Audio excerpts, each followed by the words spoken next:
Hey, Havoc. Nice to see you. I hope work's going well. And thank you for joining us. And hey, Smooth. And hello, everyone that's watching otherwise now or on a VOD later. I'm Jack, Panda, obviously. And it's nice to see everyone again. So yeah, we're going back into Dialtown today to find the next route of love that we want to participate in, for lack of a better word. Because we sure do participate. Is probably one of the best ways to look at it. Oh shit. I've got a massive jug of tea next to me ready for the stream, because last time I ended up with a very sore throat afterwards. But I don't think the tea has properly steeped yet, so I'm probably going to be waiting a little bit for it to be ready. But it's very, very, very full, and I'm a little bit worried about spilling it everywhere. It has been a while, but I appreciate you, coming to hang out. I always like seeing you here. So, but I hope whatever's going on... Well, I know what's going on for the most part, because we're in a Discord together, so... But I hope you're doing well.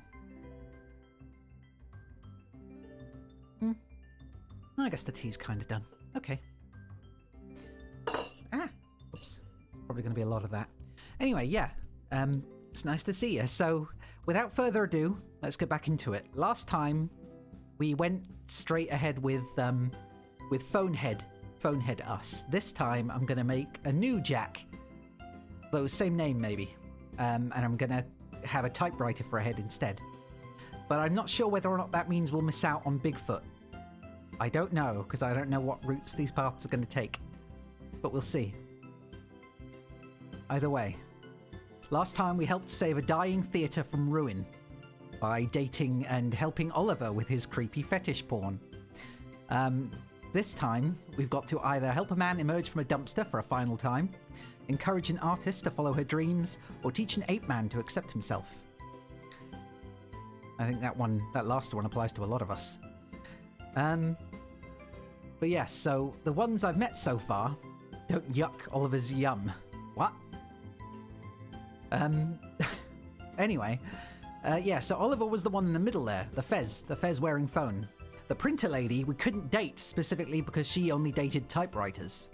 So that means we've still got a Nokia on the right there, which I think is Randy. And possibly that last one, which I'm going to assume is a camera, which is Bigfoot. Like, that's my new assumption now. And then there's this, which I don't know, but I really want to get through it. So that means we've still got 4 paths to take, more or less. Although that one's not really a path, it's just an end, But anyway, let's go ahead with it. Would you like to skip Dialtown's intro? I guess we could, although I kind of want to restart from the beginning, because I really like the beginning, but because I've already seen it.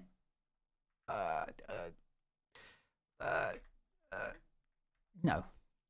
Let's go again, because some people might join that haven't seen it before, and it's still good. So once again, hello. Welcome to Dialtown, phone dating sim. You must now answer this hound's questions 3. Wait, am I me right now, or me right now? Do I look sober enough to answer that question accurately? You look like a fucking hound, sir. That's as hurtful as it is accurate, Oh, I actually feel kind of bad now. Alright, now, if you'd shut up, I can ask you what your name is. Fred.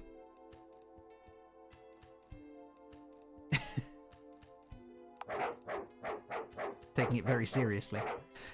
Alright, anywho, what's your name? Phone Gingy. No. JAQK. Really? That's your name? That it is. Oh, hon. I'm so sorry. I'm just how God made me, dog. I am God. Oh, and now he feels insulted. Anywho, second question. Gonna have typewriter head. Haha, nice. Enjoy having to use your own head to write smut fanfiction just to be able to afford the occasional glass of turnip water. Sounds kinky, to be frank. Amazing. I've never wondered if it was possible to castrate a player before. Now, final question. I am still A. A boy, a girl, a hot dog, they, them, or their, or other. I'm going to go with hot dog this time. Otherwise known as a dodo. Apparently. Huh, not sure what to fill in this line of the questionnaire. Turnip water extra cursed. Well, that's the game. Questionnaire? There's no paper, you're just asking me questions. Do not question the hound. Warning, NPCs will occasionally refer to you by your species, goblin, where perfect gender-neutral equivalent terms are not readily available. Sounds good to me. Can I just play the game now? I don't know. Can you? Fred. Dick. Alright then, get out of my sight. Okay, we're good to go.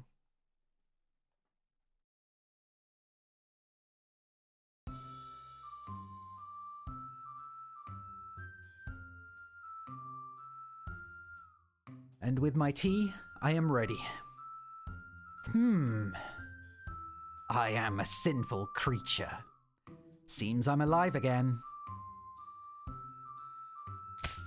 Crack. Darn. Boo. I hate it when I do that. It's true, survival is the worst curse on the earth. My non-specific reproductive organs are firm and ripe. Must be getting ready to hatch. The time for reproduction is now. I must find a dank, dark pit to lay my eggs in. Well, if anyone's ever wanted to imagine me laying eggs, now's your chance. The fairground. Fairground is dark, dank, and greasy. Plentiful supply of carnival food nearby. Yes. Extra bonus, maximum overcast. I must go to the carnival. Time to see Ticket Jerry. Yep. Once again, I am the clown. If not the entire carnival. Especially after I just burnt my finger on the teapot. Ow. Well, there we have it. The carnival. So close, yet so far. Must gain entry. Must penetrate defenses of mile-high railings. I mean, those railings are hardly a mile high. Bastard narrator. Need lay eggs. Well, you could always, you know, go through the main gate. A plan so crazy, it might just work. Or will it?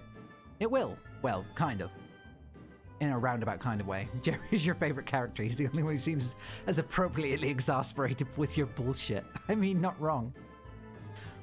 I think he's definitely, especially later on when Olive asks who you think the villain of your movie should be, and you're like, Ticket Jerry. He thwarts my plans constantly. He just loves thwarting my plans. And he's like, I'm pretty sure he doesn't just want to thwart your plans. And it just instantly, like, cuts to Ticket Jerry. And he's like, man, I really want to thwart Jack again, or something. Or, man, I love thwarting Jack. Greetings, Ticket Buffoon. My name is Jerry. But okay, my green acquaintance. How can I help you today? I wish to gain entrance, Jerry of the ticket booth. Well, do you wish to buy a ticket, Goblin? He lives to thwart. He does. That's his whole point. That and just survive, and he's doing a good job of surviving, just his sanity isn't. Nah, it's fine. I don't want to piss behind any of your rides this year. I simply wish to find a fetid hole to lay my eggs in. Okay, you definitely need to buy a ticket from us if you want to do that. Rats. How much would that cost? $2. Fudge. I have $0. I have a big fat zilch to my name. Tell me, young squire. Would you accept tales, stories, and other such whimsical parables as payment? No. No, I would not. Oh, shoot. I was so close, too. See, that's how I get by in my day-to-day life. I just tell stories. That's half of my streams. It's just telling completely anecdotal, unnecessary tales. Hey, wait a minute. Aren't you that gremlin who lives in that tent next to the playground at the park? Oh no, my cover has been blown. Look, goblin beast of indiscriminate species and gender. That's me. I'm only telling you this because your stench is going to drive away customers. If I let you loiter around here uninhibited for any longer, and fighting with about whether you should find tanking boring in Final Fantasy, I like it. Goblin Jack sounds like he's trying to get an upgrade from Bahamut with his mundane bartering skills. Not wrong. But, you know, I think I'd be more successful with Bahamut, because he's not got kids to feed. It's Valentine's Day today. Valenois. I'm taking options I didn't take last time. It's a day designed by the chocolate/flowers industry where single dads drink a bottle of gin for dinner. Wait, why am I explaining this to you? You're barely sentient.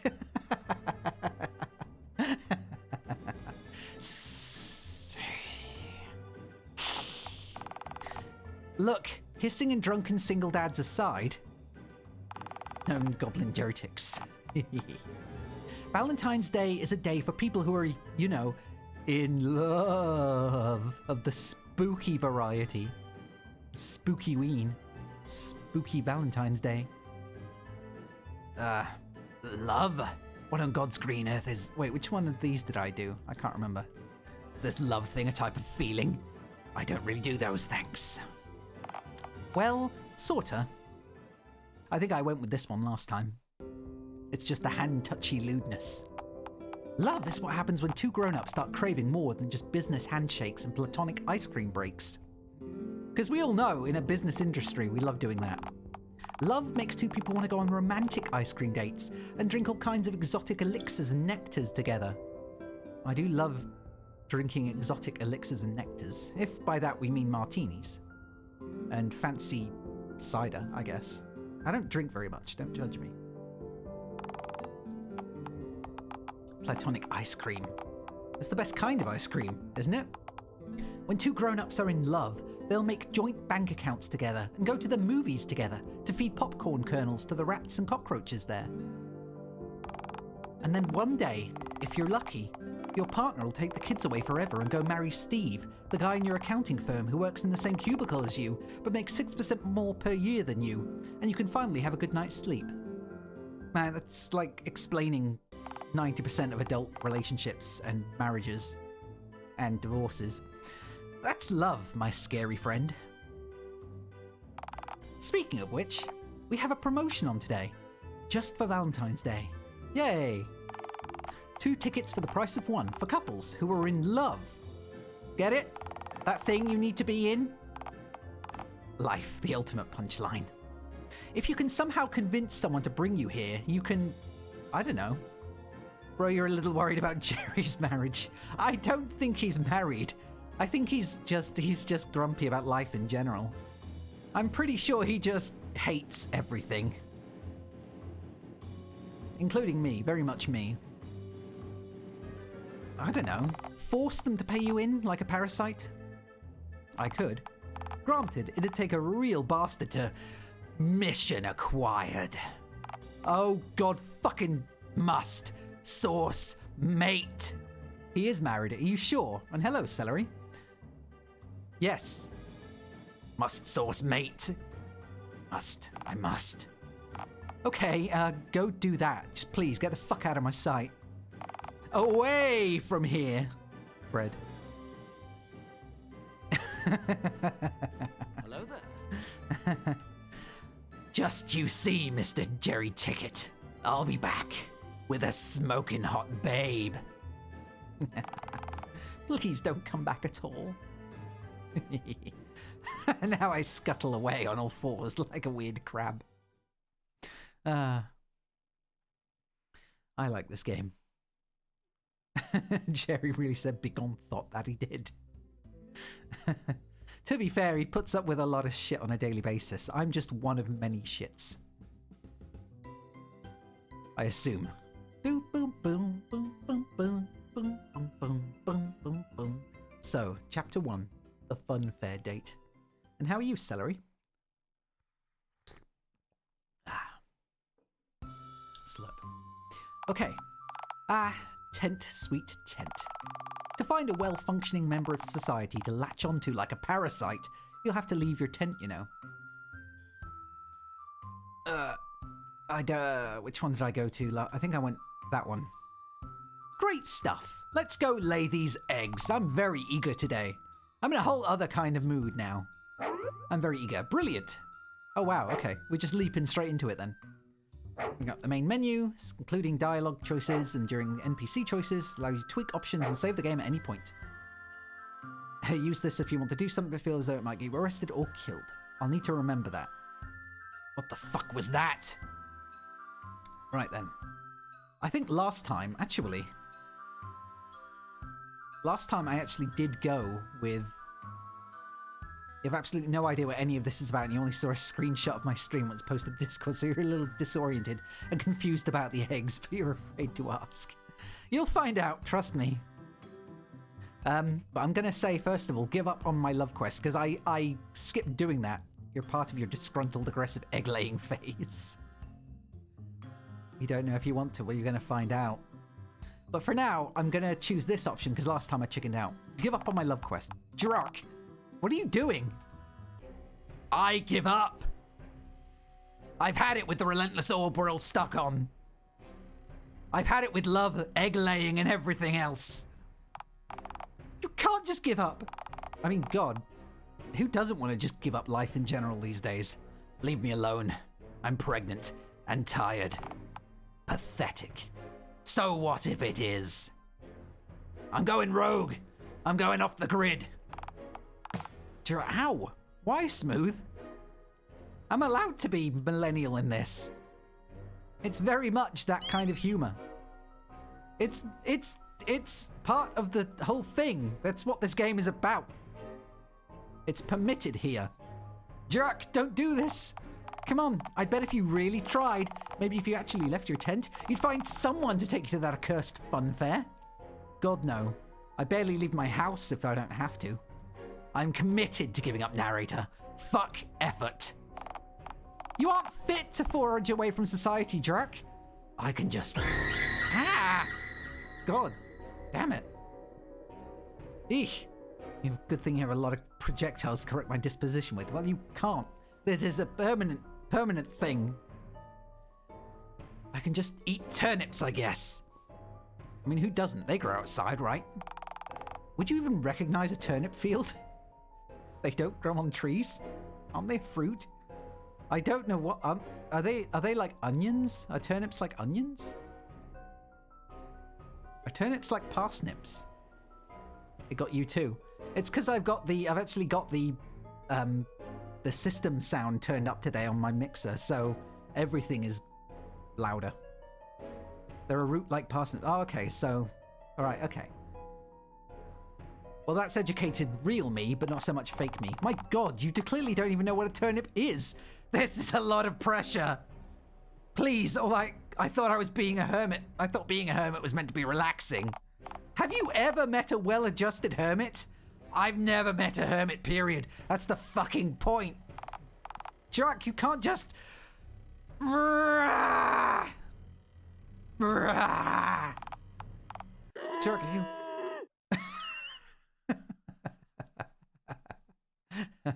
Laughter is my will of the damned. There go the eggs. Hey, I did it. I did it. Yay. All that pressure. I guess it was in my colon. On my ripe, swollen reproductive organs.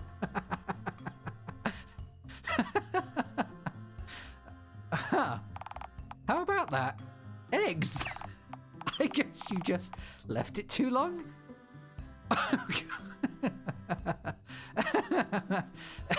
That will let the tent fumes overwhelm my egg-laying response. Yes. Oh God, oh fuck. Not here. Anywhere but here. Think of the geese. There are so many geese nearby. The swans. The giant. Oh, so now you care all of a sudden? You're the one who said fuck egg-laying. Yeah, but I don't want a swan to have the satisfaction of devouring my young. I don't think swans even eat eggs. Shut. Okay, fuck it. Whatever's done is done. Your eggs have been laid and you're still sadly you. You have overcome nary a trial and dodged all possible character development at all costs. You proud of yourself? Yes. You are repugnant. I have never claimed otherwise. Yes. Great. Guess you're just thrilled with how things turned out then. Real Me? Yeah, Real Me loves it. That was great. That was probably the best part of the whole story. But Fake Me is not sure if he is. I can tell someone fruity wrote this because only fellow Alphabet Mafia people go, shut. Yeah, Direct Doggo, I don't even know what Direct Doggo is actually like, but I think he's pretty cool, as far as I've seen of his content. Wait, really? And why the heck is that? This sort of devious, nonsensical behavior seems right up your alley. Don't call me out. I mean, it is, 100%, but don't call me out on it. I guess something's missing. Friendship. Something's wrong. Am I pregnant again? You just gave birth, so I very much doubt that. Cats can be impregnated twice at once, so what's your point? I'm surprised that I know that... I'm surprised that he knows about cat birth. Or maybe I'm not. Maybe I'm not surprised that this gremlin knows. Yes, but I find that cats tend to give birth to all their young in one go, instead of tactically keeping a few kittens in their womb to shoot out of their gut later on at their discretion, not unlike a shrewd feline trebuchet. Oh, at least he knows that trebuchets are superior to catapults. Besides, you definitely didn't have any more space in that swollen gut of yours for more eggs than you've just laid. A feline trebuchet. That is correct. Better than a feline catapult. Because after all, roses are red, violets are blue. Trebuchets can launch a 50 kilogram catapult. 50 kilogram... I don't remember.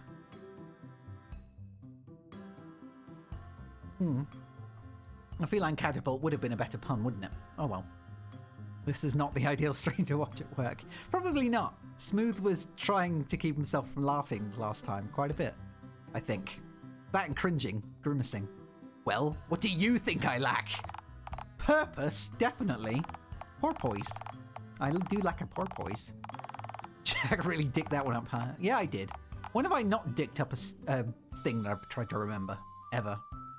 You had one goal, and since you achieved it so quickly and without any other effort or character development, you haven't had time to think about the next goal to hurl your limp green bod at.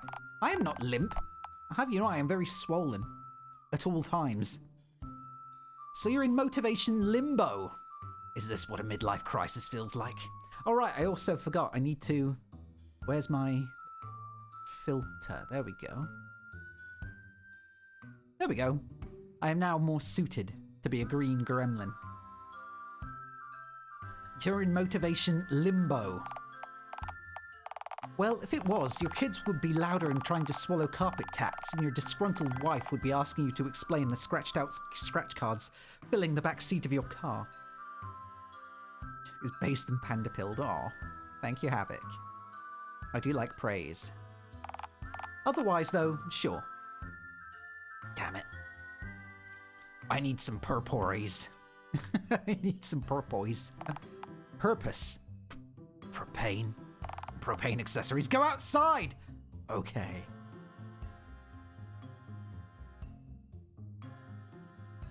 I thought the game was over. Bench. It is a bench. Tell me, dear narrator, is bench a purpose? Only for very special kinds of freaks, JAQK. Butane and butane paraphernalia, maybe. Ah, two references the King of the Hill in one day. Oh, sadly, no, I have no head pat redeem. I need to figure out how to put one in. I will do that on request. On next, for the next stream. Only for very special kinds of freaks, JAQK. Butane. Nah, I'm pretty sure it's butane. I'm gonna stick with butane. Ow. Trust me, no purpose at all is better than having your life purpose bench. It's not a kind of head pat. This is dropping a box on me. The box of shame. Rats. I was so close too. You think this pro-proxy thing might just end up coming to me? What? No! That's an awful idea! Yeah, intentionally, yes. Of course. You need to go out and explore the world, talk to folks, seek new experiences, overcome trials, and... Dismissed! Oh, universe, hear my prayer. You ever-expanding bowl of cosmic hogwash. I demand a sign. Oh, like anything's gonna happen just because you... It's Randy! Hey, I heard yelling. Wait. I need to... Maybe I could do my papyrus. Not my papyrus. My sans. You having a heart attack? My terrible, terrible sans. Do you need an impromptu open heart surgery? I'm totally inexperienced, but I'll attempt just about any major surgery for $3. And Randy has always concerned you, like Randy should be on some kind of list. Not a good list. Well, I'm gonna hope that at least, I mean, I don't need him to be Randy anymore because I've already laid my eggs, but hey. But only if you pay me beforehand, because your surgical odds are not all that good. Not with me at the helm. If I was having a heart attack, could you dial 911 on your phone head? If you so much as touch me with a scalpel, no. If I was having a heart attack, you could dial 911 on your phone head. I mean, I could, if they hadn't blocked my number, due to repeated misuse. Oh. At least this is the Nokia guy I was expecting. Turns out a broken heart is very different from a heart attack, medically speaking. So, you can't fix a broken heart? Unfortunately not, no. So, yeah, my name's Randy. I'm kind of like if the soft underbelly of a turtle was a person. Swag. Thank you, Randall. What has you bench gazing, my scary green friend? Are you looking for purpose? I am looking for purpose. How did you know? How? First thing I tried too. I learned the hard way that benches are not an adequate thing to center your life around, unless you're a drunk carpenter or own a local furniture shop. Oh. Well, at least someone has experience and can guide me in that realm. Otherwise, you're just a bench enthusiast with a nectar problem. This guy seems roughly equal to the goblin's level of repressed desperation. It is slowly becoming a singularity. Well, I like how he has fuckface written on his face. So, what's your purpose then? Well, right now, I'm at work. Are you really?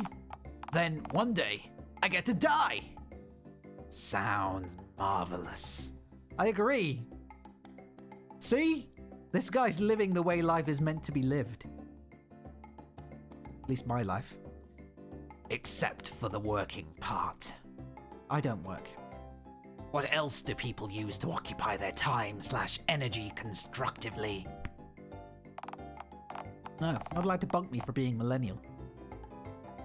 Well, you see, most people also, well, they aim for nice stuff like love, you know, human connection. I'm green. Oh, right. That doesn't seem easy at all. Do you have a love? It doesn't look like the kind of guy who has ever been loved. No offense, Randy.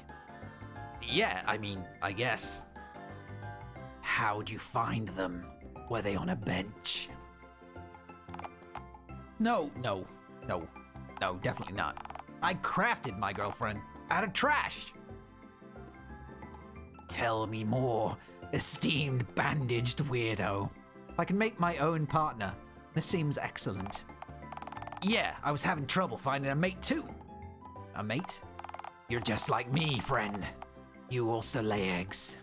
I need someone to lay them with. Impossible. I guess my intense masculine energy was intimidating potential partners. You want to be called esteemed bandaged weirdo? Well, I think first you need to be crucifixed, or crucified even, because that looks like some serious stigmata going on in his hands. Or is it an astigmatism? Impossible, but go on. So, I meticulously crafted a body pillow out of literal garbage. Oh, cool, body pillows, yay. Every night, I fall asleep clutching my makeshift partner and weep inconsolably.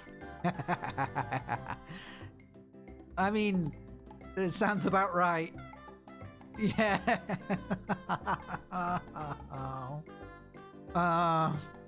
And this is a normal thing that people do? Of course it is. Would I ever mislead you, knowingly or accidentally? I mean, in the first 5 minutes I've known you, I guess not.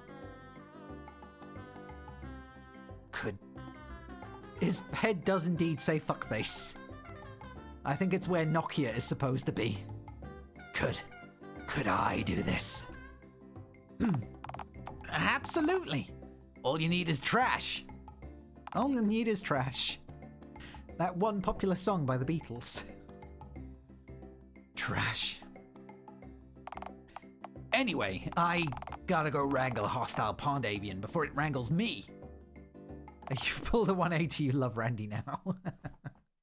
Oh. I'm not sure who my favorite character is yet, given I've only met like 3 of them. Ciao. Okay, buddy. Okay. Okay. That man is obviously extremely poorly adjusted. Please do not take a word of his advice seriously. I have absorbed each and every word of his advice. Oh, phone, goddammit. Lovey. This isn't right, JAQK. This isn't true love, like manipulating someone to pay you into a local funfair, circus, or carnival. This is unnatural. Don't you tell me what This is power no mortal should ever dream of wielding. Shut. I just need to figure out who to model my lover on. If you pick Randy, I'm checking out. No. I need someone who's principled. Uh-huh. Someone who would never leave me. Right. Someone who believes in me and believes I can be better. I'll base it on smooth. Sounds promising. Do you know of such a person? Yeah. It's you! Oh no, the poor narrator. Their worst nightmare come true. What? No, I don't believe in you, not even slightly. I'm just an incorporeal voice that only you can hear. Pick Randy, he's objectively a much I have chosen. So, what are you going to make a body pillow of me? So what? Are you going to make a body pillow of me then? How would that even work with me lacking a physical form to depict on the pillow? No, wait. I've got it. Behold, sock.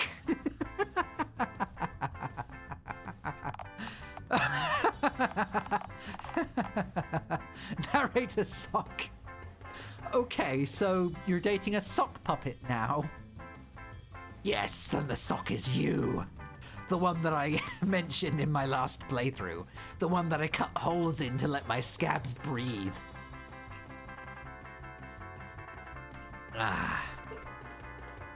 You have been given a physical form. This is really sad. Well, do you have any better ideas? Yes, and I have shared several of them with you. Very true. I say we should follow Ticket Jerry's advice. That guy seemed well adjusted. Well adjusted? He seemed miserable and broken from years of neglect and societal. I have boarded the Jerry train.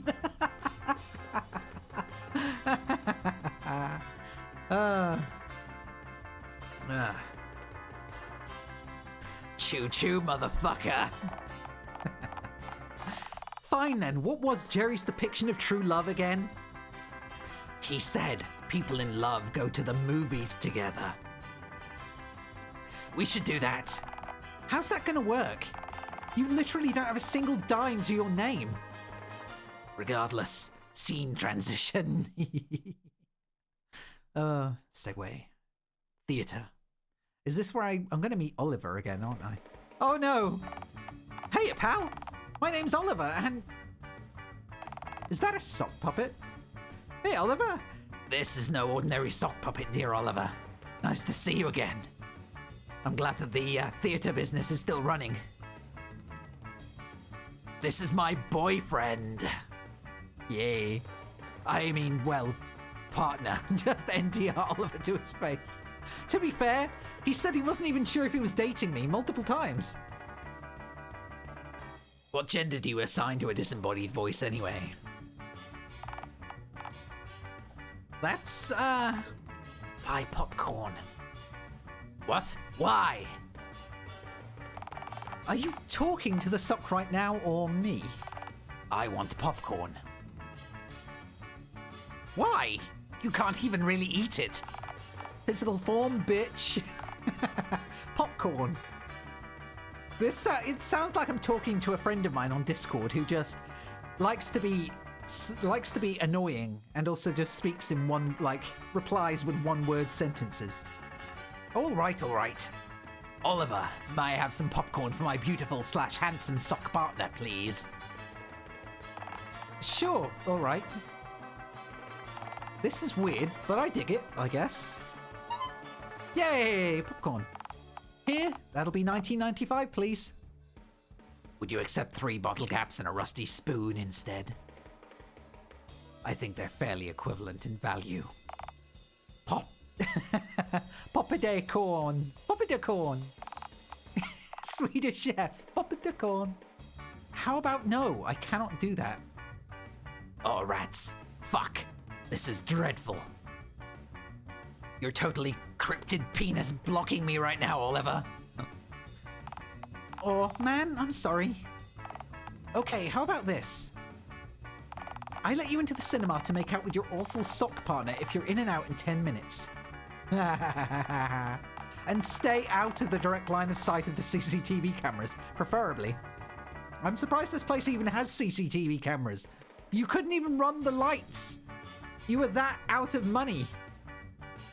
Sure, but we might take more than 10 minutes, dearest Oliver.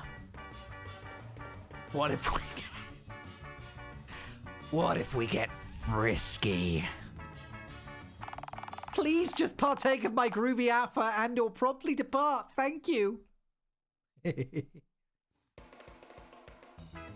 Oh, sock puppet.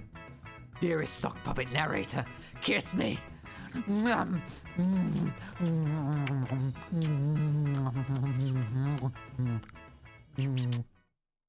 There we go. One nectar spree later.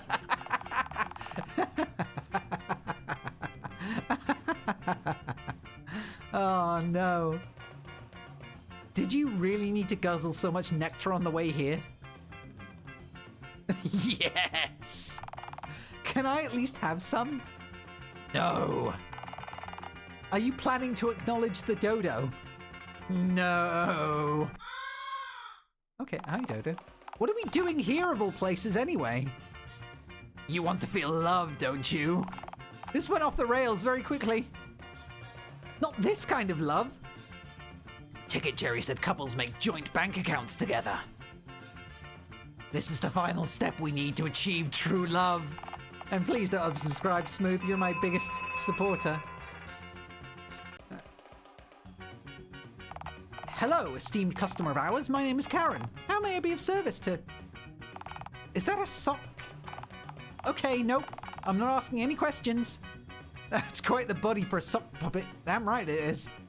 Okay, nope, I'm not asking any questions. Other than why there's a dodo in here, right? Thank you, Dodo. Nope, not acknowledging that.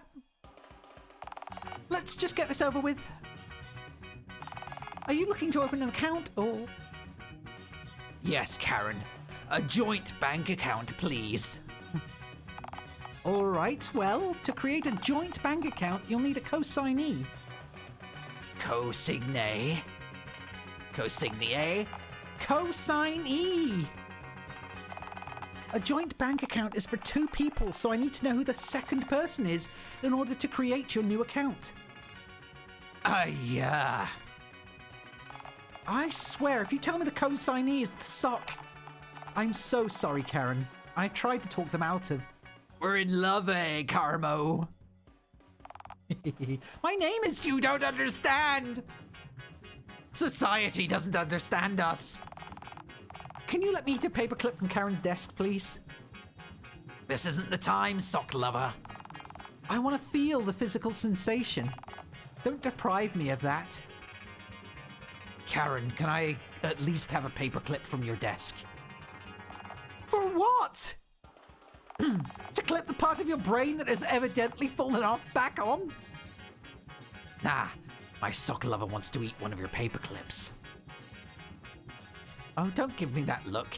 It was the sock's idea, not mine. Security! We've got another sock puppet enthusiast! That is me.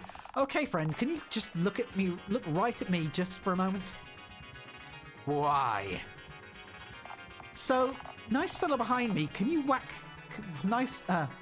So, the nice fellow behind me can whack you over the head with a frying pan. Wait, with a what? Howie. My soft brains. Oh no. Well, this is...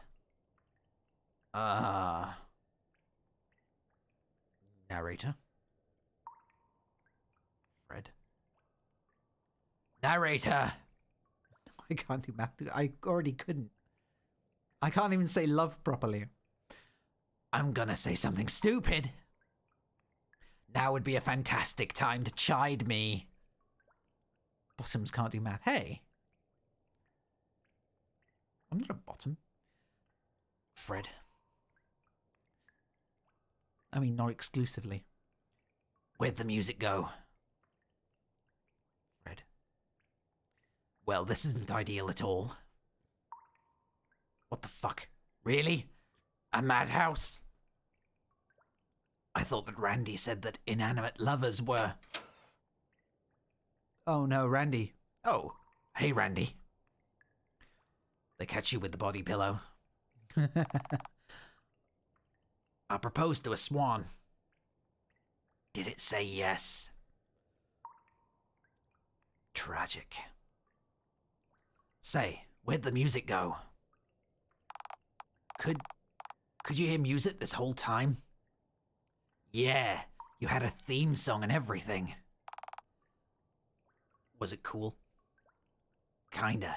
It had a sort of tropical/cheap holiday vibe to it. Isn't there just always music playing? Fred. Boy, I sure do love saying wacky shit in a padded cell. Fred. Hello, narrator. I guess they've been carved out of my skull. The frying pan actually made me sane. Oh boy. Hey guys, you can let me out now. I'm good. Guys. Guys? Or to hell with this. Randy? If I write you a script, can you talk it back to me? Oh no, frying pan lobotomy. It's like the whole thing about, you know, like in cartoons where you could smack someone over the head twice and they would get their memory back. Well, I'd say that was actually a... Oh, no. Oh, hey, there he is. The ending where you date a sock and are thusly removed from civilized society. Well, I mean, I think that was actually a pretty good ending. I was happy with that. So what was the goblin's first head trauma? I don't know. You'd have to ask him. So, I guess we'll just have to go back again. Okay, so we'll go back in, and this time we'll figure out what we're actually going to do. Leave my tent.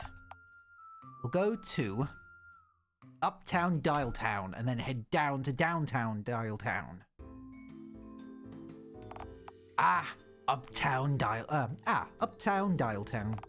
Home of everything and everyone. Not cool enough to be in Downtown Dialtown. So, what now?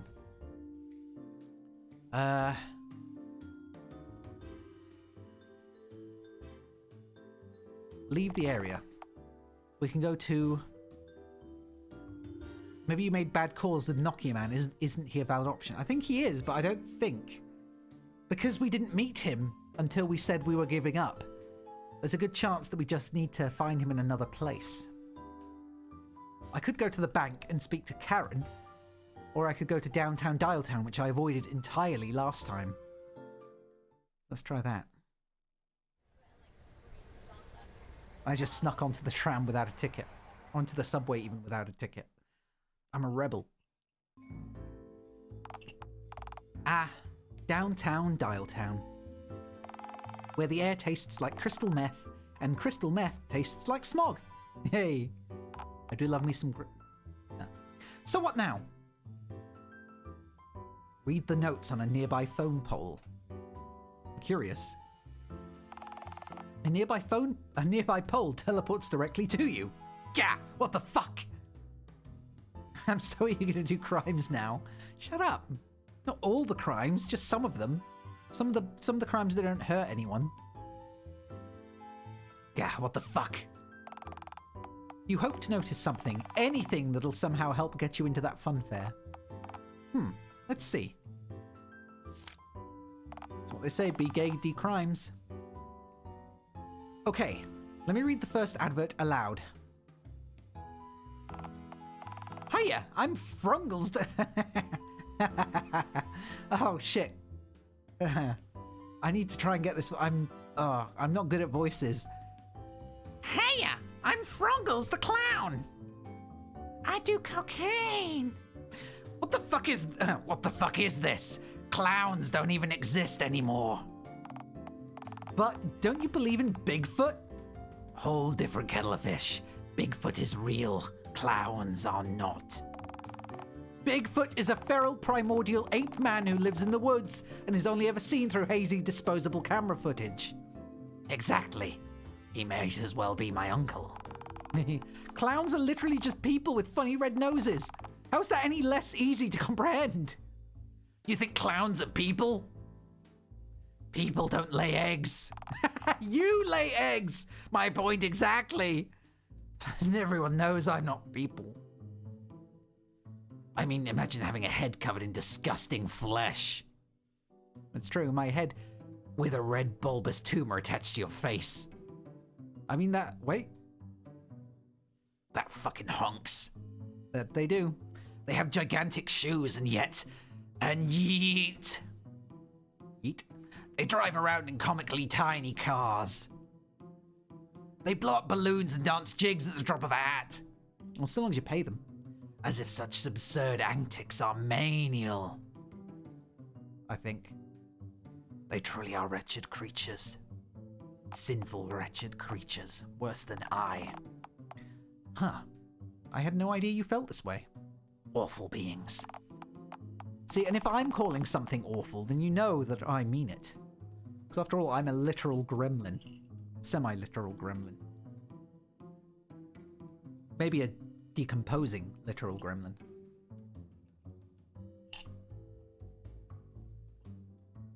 Okay, so should we skip over Frongle's advert then?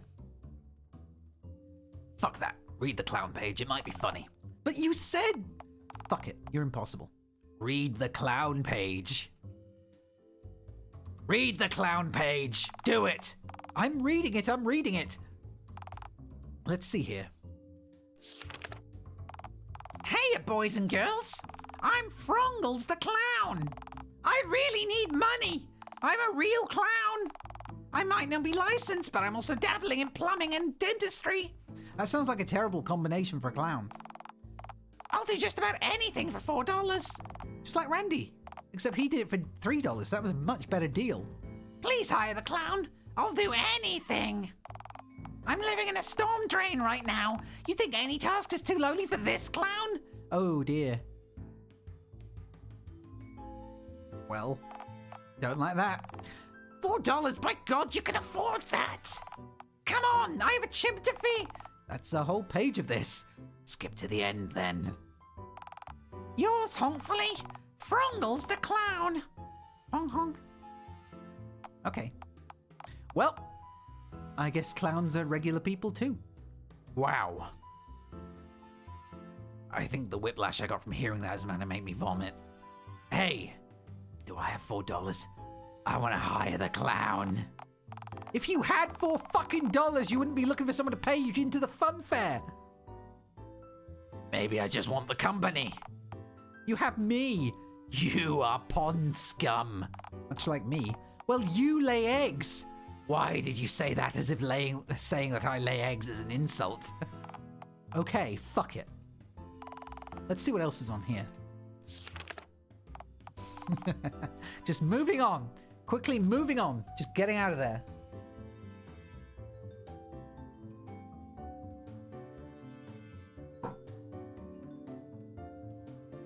There we go. Okay. Here's another one. Rent a chimpanzee. Good start. Hey, you. Yeah, you. Hey, you want to take my chimpanzee out for tea? He's a little on the feral side now that he's reached full sexual maturity, but just as adorable as ever. Just don't let him near kids, pets, open spaces, fire, or people. That seems... It's only $4. By God, you can afford that. Okay. This is clearly that Frongles the clown character again. Clown funny. Your stomach is swollen with eggs, you troglodyte. You need to focus. Comprehensive indeed. There is much world building going on here. I am very much appreciative of it. Right. Sorry. Are there any other advertisements latched onto that there pole? Yeah, there's exactly one. Phone sex hotline. He's got to respect Frongle's hustle. I mean, I definitely do. Dude has a chimp to feed. So he wants you to feed it. Phone sex hotline. Somehow, I don't think you're going to get anywhere with this one. Want to bounce? Do you have any better ideas? Consider again the bounce. We're calling the number, damn it. Okay, if you insist. How are you even going to make the call? Oh yeah, I don't have a phone head today. Bread. To the nearest phone booth, away! Yay. Gonna have some raunchy phone snooky. Alas, here we are. Dialtown's only phone booth. Since half of all people got their heads replaced with rotary phones, I dare say this thing hasn't had much use since then. This booth might be a good spot to lay my eggs. Snooky. Yeah, snooky. Got a snooky. You heard me. You know what it means. I know you're into dank crevices, but come on! I do love a good dank crevice. That's where I spend 9/10 of all my free time is in a dank crevice. Surely you want a nicer spot for your future hatchlings to be born, right? I don't get it. What's wrong with this booth as a nesting site? Well, for starters, there's a strong smell of urine in here. It makes me feel at home. All of the buttons on the keypad are sticky with gum, and there's a dead raccoon on the floor.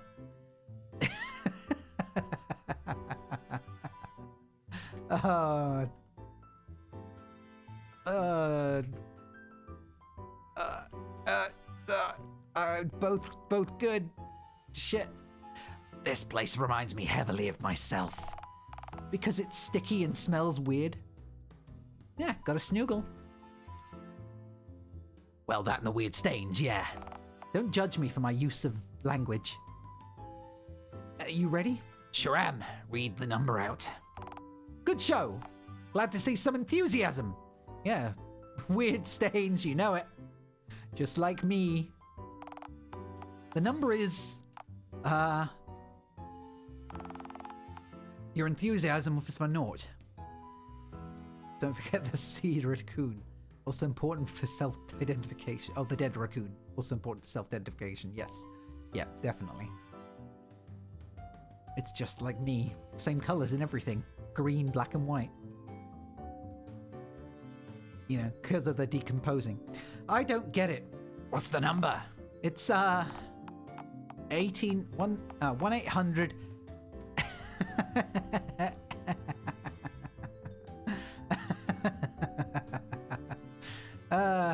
It's 1-800 8 equals D, sexy phone. Fred. You sure you're ready? I've never been more ready in all my life. Boop, boop, beep, boop. Sexy phone, 1-800. Huh. No dice. Did I type the schlong text drawing into the keypad wrong?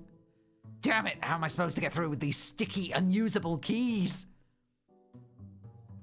I could make a joke about my keyboard, but I keep my keyboard pristine, thank you. Bastard phone! Makes a non-binary raccoon for JAQK thwarting purposes. Oh no. Well, I already know a trans raccoon, so would be one other on the list. Bastard phone. Yeah, might be less the phone's fault and more yours for not putting 25 cents into the phone box's coin slot. 25 cents? Who do they think I am? Winston Churchill? Why did you land on his name of all? Never mind, I don't want to know. Look, point is, you need to figure out what you're going to do. Now. You're senseless. That I am. So, what's the plan?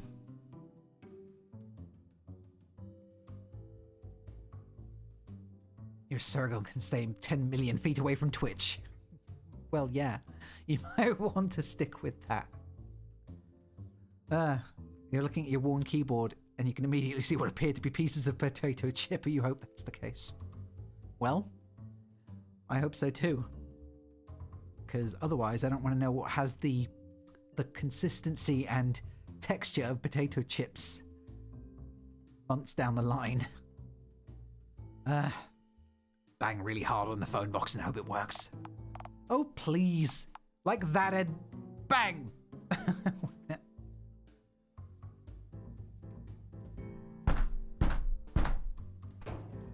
Oh.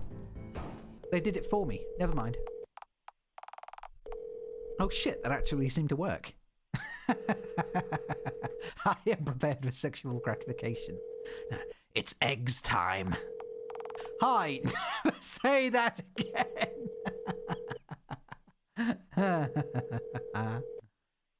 Yeah. The alternative is fingernail. Gross. Above and beyond with the Foley. I try.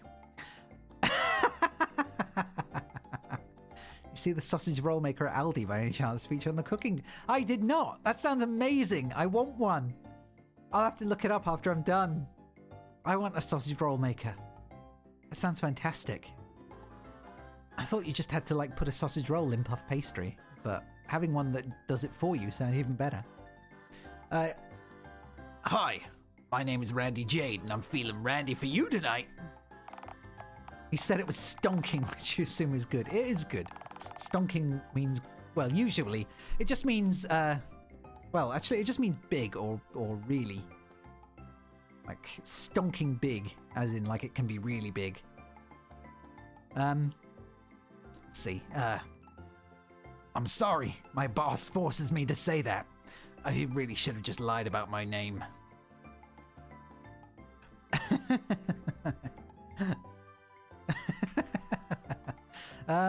Let's see. Which of these would be most appropriate for me? I do like peace, and I don't like phone conversations, so... I feel you, man. I just want to lay my eggs in peace. Boy, ain't that the truth? I just want to... Wait, did you say you lay eggs? Yeah, but it was a joke. Yeah, I lay eggs. Like a bird or reptile. Amphibian, maybe? Wait, are you like an amphibian or something? Legally? Probably not. I mean, I like damp and dark places as much as the next egg layer. But honestly, am I really amphibious? Pretty sure simply being hard to drown doesn't count. Nope. I don't have scales. But I would vomit a half-digested bagel into my baby's pie holes. Gross. For the sake of an argument, let's just say I'm a hideous, featherless bird.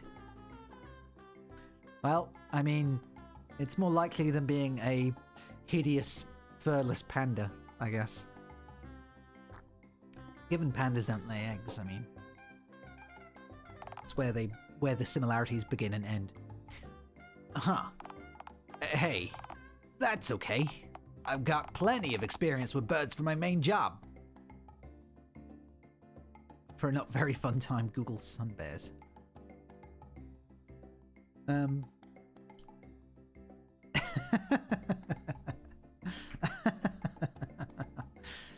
So, you handle cocks most days either way. I mean, foul puns aside, don't you mean foul? Good lord. What cruel deed did I perform in a past life to end up with this life and with a demon torturing me to boot? Sorry, I know you're not a demon. You just happen to act like a demon and make me feel kinda like I'm listening to surf rock in hell. Hey, I think that's how Smooth describes me on a daily basis. Or would be, if he'd thought of it before now. So, then what exactly is your main job then? During the day, I work as a bird wrangler for Dialtown Animal Control. I'm kinda in the middle of subduing a hostile swan right now. Wait, did you just say you're fighting a swan? Do you typically wrestle with birds while talking dirty with patrons? This is the one that I... It might very well be. Well, not usually. I've only had like maybe 4 people complain to my manager about me doing that so far. Which, all things considered, is a major victory as far as this phone's concerned. So the schedule just tends to work itself out, I guess. There is no schedule where swan wrangling works itself out. Trust me. Bird wrangling is more of a choice of lifestyle than a job. One with a lot of feathers, screaming, and hospital visits. Sorry, I got caught up in our swan talk. You see, most customers call kinda, later. Only weirdos tend to want to talk with a complete stranger on their lunch break during a 12-hour shift at the Dialtown battery factory. I mean, no offense.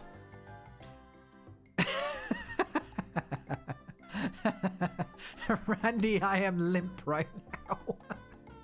I will have you know. You are fucking horrendous at this job. I know. You called to release your massive sexual frustration, and here's me talking about swans and batteries.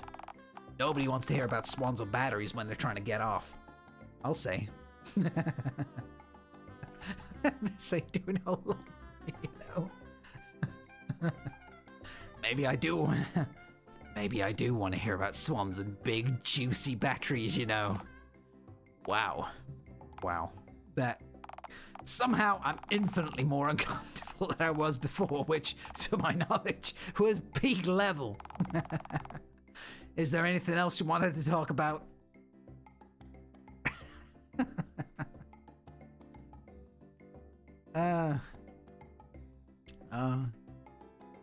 I'm curious now. Hey, Can you give me a swan fact? Swans are terrifying. That's your swan fact. That doesn't satisfy me, Randy. I don't know what you want from me. This awful hotline job is my only escape from the feather-honking menace that is swankind. Your only escape, you say? Yeah, my only escape. What about when you know, finish work and return home? You think that's an escape? Tell me, have you ever been followed home by a swan in the dead of night? Only able to tell that you're being followed by the rustling of the bushes nearby, and a faint honking sound coming from the inky darkness that surrounds you? You feel like Randy has a very complex relationship with the swan community. I mean, I'm starting to feel like he's going to have to, pay some dividends towards them at this rate. You know, Randy, that mightn't even be a swan at all. Really? Yeah. Clowns also honk in the dark. Please, God, don't say that. I have enough of my mind as is, without clown terror too.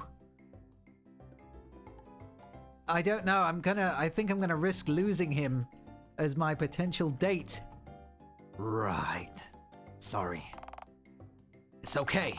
I'm used to being sad and afraid at this point. Is there anything else you want to talk about? What's your sexuality, Randy? What kind of people you date? Beggars can't be choosers. So you're saying you like begging? I'm begging you to tell me what you want from me. Are you trying to take my flesh? Are you trying to steal my organs?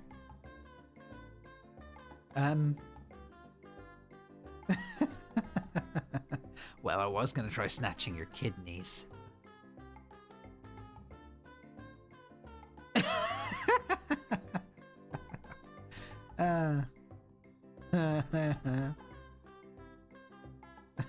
Don't pick this one, please. Let's take the advice, and we'll save here.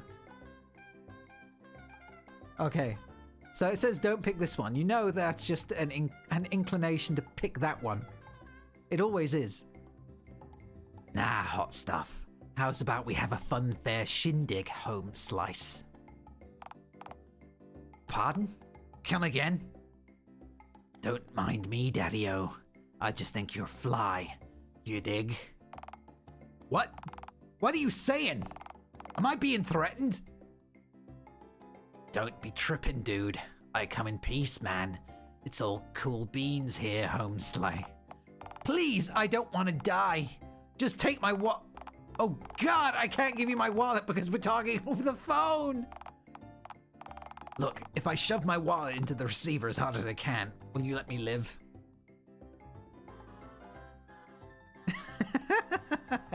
Stop it, you maniac. Mellow yellow, my zoinkand brother. I come in. I wanna live! Oh. Congrats. You freaked out Randy out that much he hung up. Dude, these beans are whack. You speak like that one more fucking time, I'm sending you back to the title screen, Fred. Gnarly.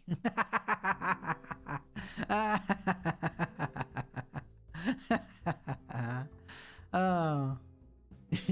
Well, they kept their promise. Well, cheers to a successful failure.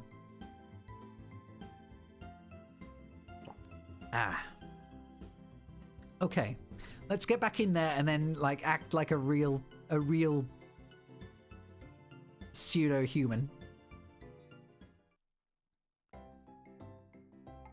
Funfair. Now, it's that or you die screaming. Yeah, quote-unquote person. Air quotes. Oh, speaking of which, wait a minute.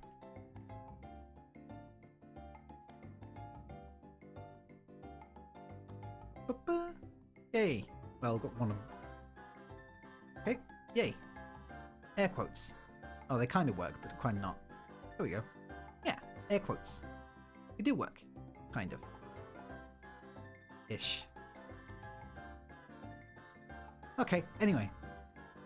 I think my death is going to involve a lot of screaming and pants wetting regardless of my current choices. Also, what? Funfair. Take me to the funfair. Take me there, I will devour your organs. I demand no more and no less from you, Randy. Are you asking me out on a date?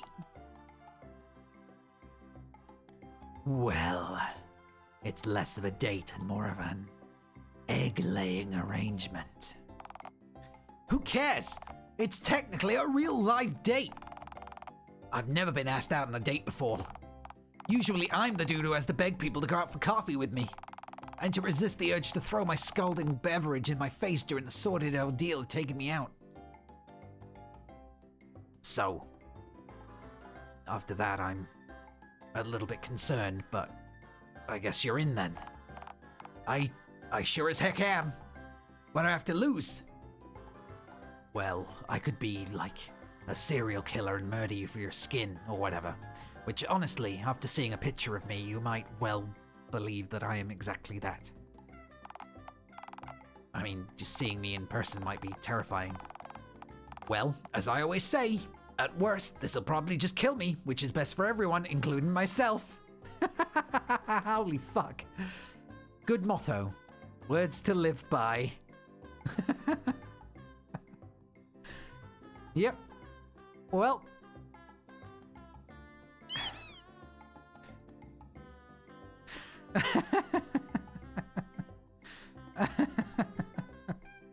Give me a second.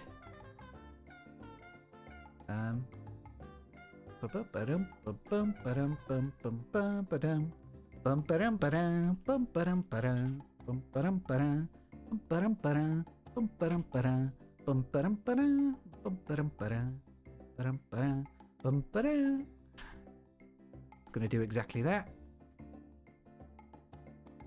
And then just... Yay! Okay. And we'll keep that there. For later. For later use. Yes. So now, good motto. Words to live by. So, when do you want to do this? Does right now work? I mean, I'm kind of at work right now, and, you know, this swan isn't going to wrangle its... I am heavily pregnant. Yeah, I understand. It's now or never, Randy. Alright. I guess I can leave in a few minutes. You will leave now. Okay, I guess I can leave now. Brilliant. If my manager asks later, I'll just say the swan won. It always does anyway. Catch you at the fun fair, my sweet.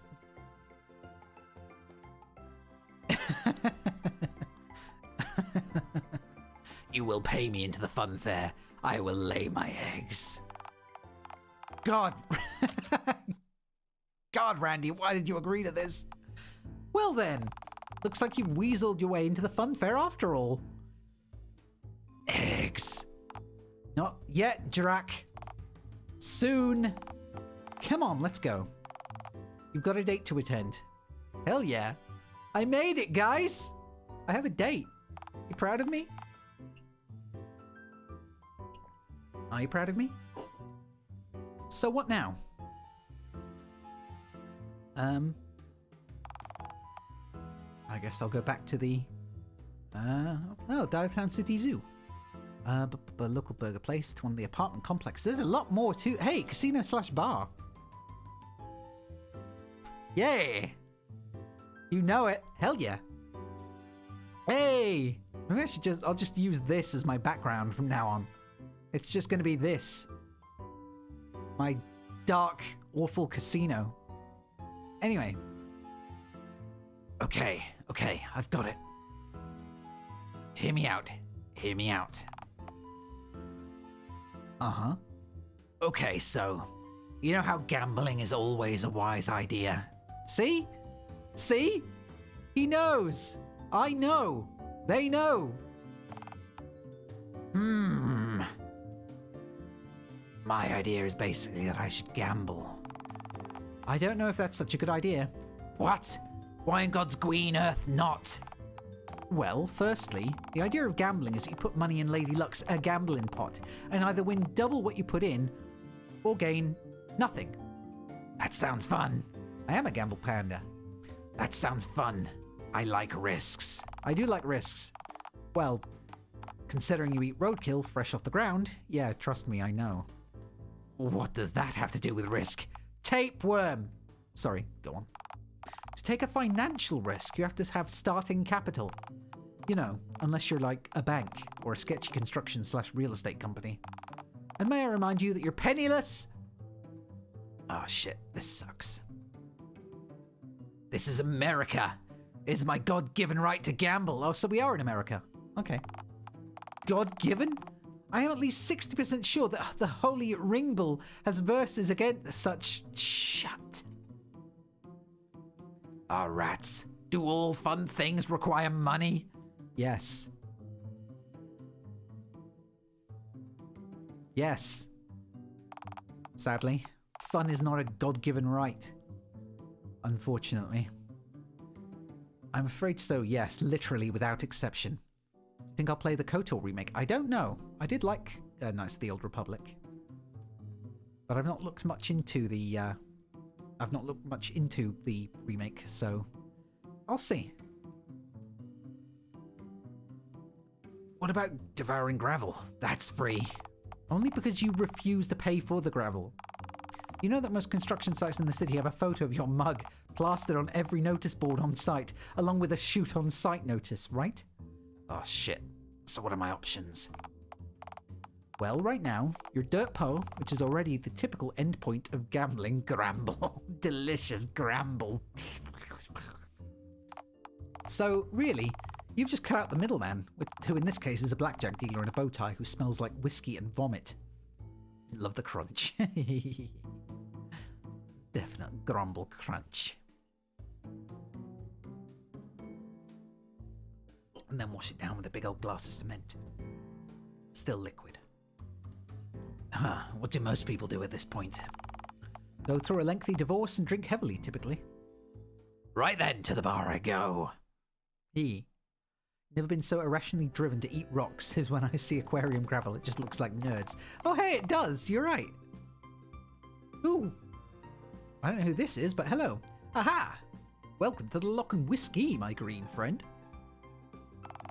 My name is Pierre. I'll be your barman tonight. Your name is the same as the wooden dock Canoes Park. Yes. Yes, it is. So, what's your poison? Tell me more about this place. Oh, if you're looking to learn more about this building, you've come to the right place. So, basically, the whole place is a front for the Dialtown mob. Wait, what? I wasn't expecting there to be a mob involved. Right now I worry if I should be fearing for my fleshy undead life. Maybe that mob killed me. Maybe that's why I'm fleshy and dead looking. Yeah. The casino part was originally set up by the mob to launder money, or so I believe. Since all the gang had to do was blow all their money on stupid bets, it seemed foolproof, you know? But, of course, they managed to fuck even that up, and kept winning their money back somehow. Which was far from inconspicuous, I can assure you. So many members just kept leaving because they kept winning back more than enough to retire on. Huh. What then? Well, we also rigged the games too, just to make up for our losses, you know? It's a good thing I wasn't gambling then. So you should only gamble if you know the odds, and if you know you're going to win. It's the best form of gambling. A smart gambler knows to do that. This worked for all of a day, and soon we had the Dialtown Casino Regulatory Commission on our collective asses. And with them came the mayor, who also gambled. Let me tell you, my green pal, she is not someone you want to anger. Yeah? Terribly catty woman, if you catch my drift. Ah. Sounds like politics in general. Long story short, the mayor forced us to register the mob as a limited liability company, and we pay taxes now. Jeez, that's rough, buddy. Yeah, the casino actually functions at a bit of a loss now. Wow, okay, that's a good casino. I mean, that's a good one for regular people. Combined with the mob's lack of finesse at performing their various romps, plots, tricks, and schemes. Oh, and their capers. Can't forget those. And their wonderful japes and gaffs. Right, yes. Anyway, the bar is really what keeps the whole operation afloat. So, is this also their HQ? Oh, yeah. They're down in the basement, playing cards. Want me to pass a message along? They're not awfully hard to find, are they? I mean, they're the mob, so yeah. Exactly, mobs generally aren't, actually. Oh, look, a bunch of elderly Italian-American gentlemen in suits eating lasagna over the same table every night and talking about pulling off hits. I wonder what job these men could do for a living. I mean... Plus, you know, someone's got to be the face of an organization because, you know, somebody's got to collect their mail. Does the mob get a lot of mail?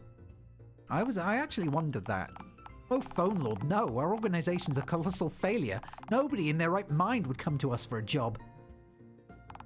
Well, we don't serve hobos. That means you, God. Oh, hey! Oh, I remember God. He was in the last one. He was the dog. Oh, and thank you for the redeem. Thank you for the stretch. I have been slumping. Blech.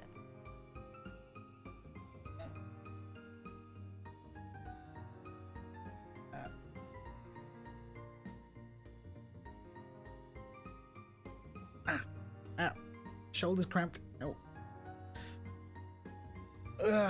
Okay, I'm good. Right, yeah.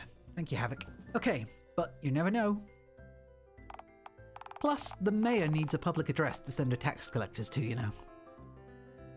Why does she allow you guys to operate in Dialtown at all?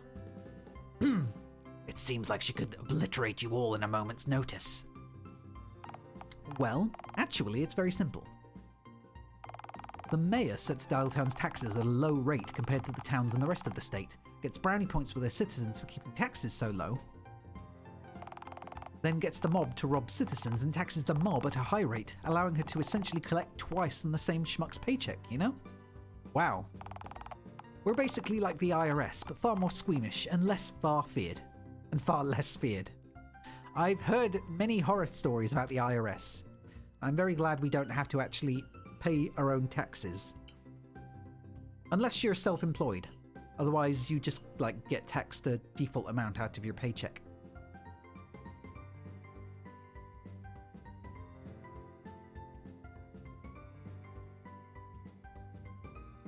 Because doing your own taxes sounds like awful, awful nonsense.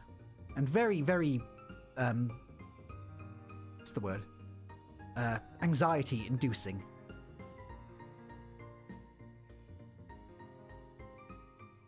Ah, tea is good. Okay. I see. That all sounds kinda evil. What does she use the extra money for? I think she puts it back into paving roads. Or maybe education? Probably not. Probably phone god knows. Phone god knows we sure need more of that here. Bullshit. To quote Alfred Einstein, I've never let education get in the way of my casual drug use. Hey, me either.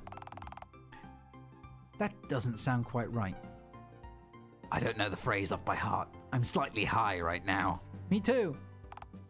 I mean, don't ask what, how. I see. Anywho, that was all very corrupt. Thank you for your time. I have learnt a lot about Dialtown today. Don't mention it, my green friend. Need anything else, then? Huh. I have actually learnt a lot about this place, about Dialtown in general. This place has more going on to it than I expected for a dating sim. Man, Direct Doggo does a really good job of fleshing out a world. Tell me more about your job. Well, I'm basically working 2 jobs, full-time barman and part-time therapist. Those are 2 very different jobs. Oh, no. They're essentially the same job. You see, drunkards come in here asking for booze, so I get them all liquored up, and then they start overspilling. First about their awful lives, then spilling whiskey on themselves, which promptly ends their night.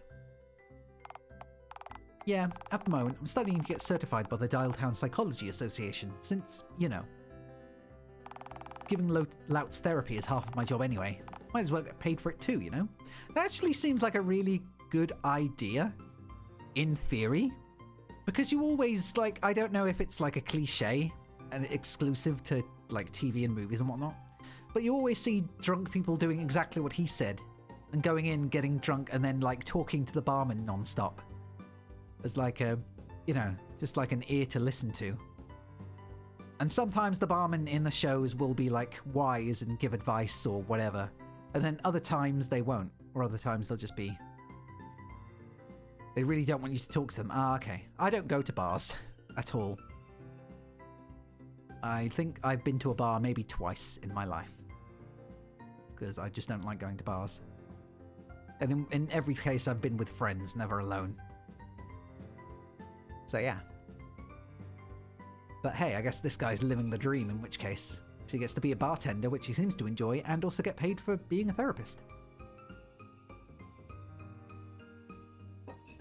But I mean, if that is the case, then I hope he does get paid twice for what he's doing.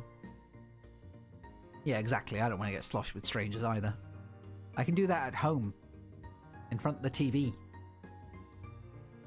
Therapy is for suckers. Trauma is for babies. I personally find it stupid expensive rather just get drunk at home for much less money and not have to be social, pay $7 for a cup of Coca-Cola and a splash of vodka. Exactly. Exactly. I can have a 50-50 rum and coke of my own money and not pay as much for it.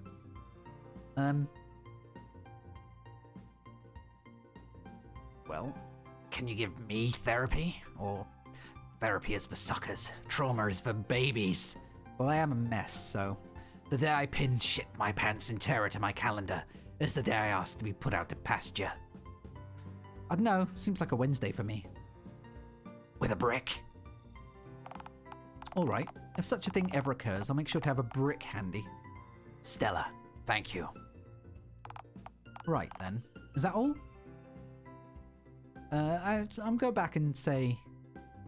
Oh shit, I can't, oh well. Mr. Barman, send me a drink, dum bum bum bum. Pardon? Mr. Sandbar, drink me some sand. I don't know the words, but ba ba ba ba. Are you having a stroke? Sand! Okay. I think you've already had enough to drink. Funny, since I haven't even served you yet. Sorry, pal. Says here only 19 per customer. Them's the breaks. Oh. Understandable. I have other questions, though. I actually don't. I'm done here now. Bye, Pierre. Alright, take care. Okay. Well, I was hoping for more gambling, but hey, at least I learned about the mob and about the city in general. So, leave the area. And I guess we're gonna, yeah, to the outskirts of town, back to Funfair. You have to go meet Randy. So I want to go on this date, and I want him to romance me very hard. Alas, the outskirts of Dialtown, where city meets bumfuck nowhere. It's not all bad, narrator. There's always the fun fair. A neon blotch and an otherwise perfectly viable spot for two boars to fuck, yes. I don't see why two boars couldn't fuck around here. If you honestly think that you can successfully ejaculate within viewing distance of a populated Ferris wheel, whoops, then you're certainly a stronger beast than I. So, what now? Randy's waiting for... Wait. I can't... Why can't I wander into the woods yet? I've got to wait till night. Have I got to do other things? Oh, man. Oh, the funfair. Maybe? Back to the funfair. So, you ready to meet Randy at the gate? Yes! Ready as I'll ever be, I guess. Sure, this'll end up being a good time. I just know it. Let's do it. It's fucking scary. I mean, come on, you've got a date to catch. Yeah. I'm not scary. I'm lovable. I'm green and lovable and darling. Oh no! Ticket Jerry, my friend! My first friend, my enemy. Fuck. Phone Lord, help me. Why can't I just have an average day at work? We're not friends, so... Look, persistent goblin. As I said, I'm not willing to just let you in to get you off my back. And I'm not willing to take you myself. So unless you're suddenly able to pull a romantic partner out of your... He's coming! And so will I. Who is he? Randy. Did you actually manage to rope some poor sucker into paying you into the funfair? Yes. Or is this some kind of bizarre and whimsical distraction designed to hold my attention while your weird stomach enzymes dissolve a gaping hole in our fence for you to climb through? Damn, I wish I'd come up with that idea myself. No, Randy's a real human being. You mean a human? Like a person? What are you implying? That I'm not a person? I take offense to that, Ticket Cherry. Name one human you know who lays eggs. Fred. Do you stop that? Stop hissing at people.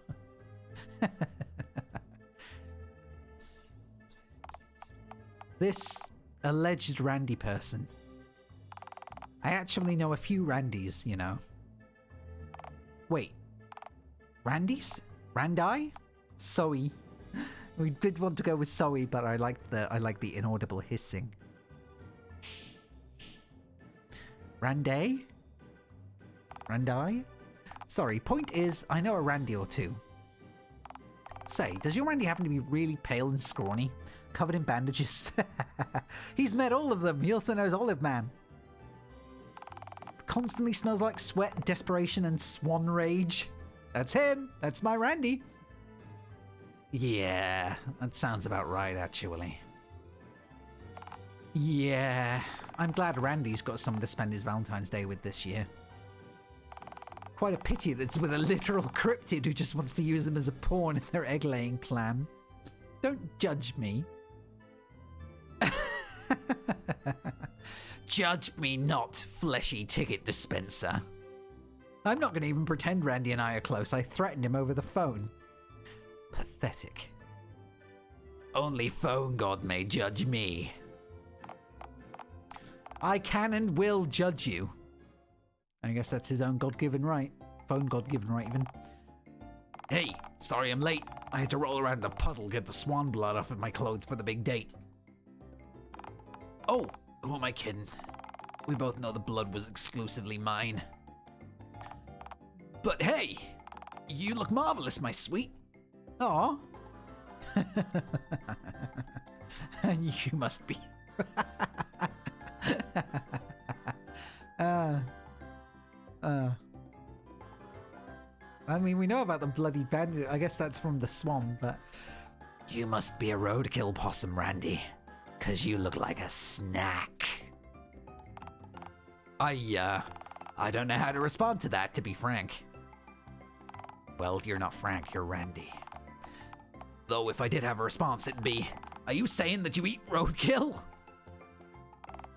As fuck, I snorted.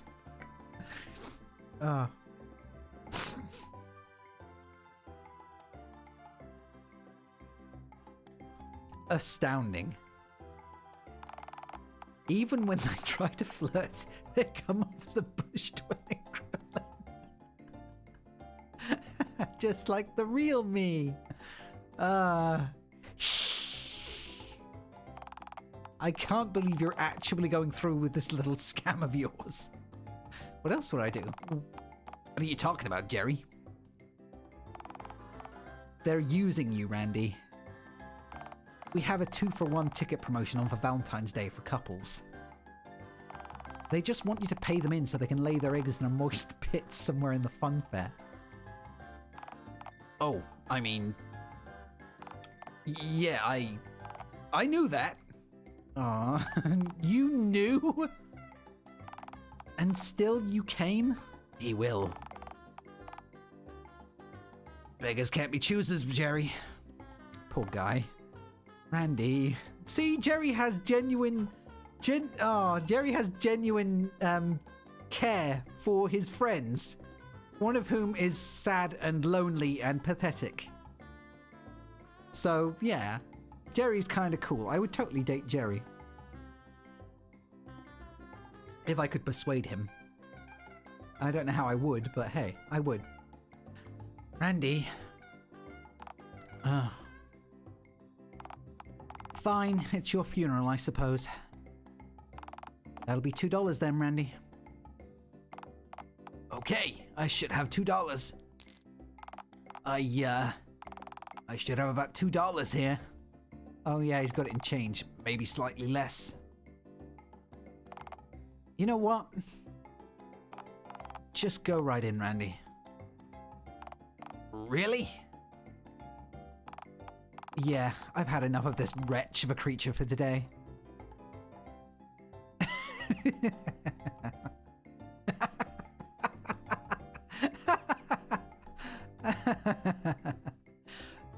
Just for that, I'm laying my eggs on one of your busiest rides. Randy, please just get this creature out of my sight. Please. Yes, sir. Come on, hun. Let's go do the romance like a couple of lovebirds.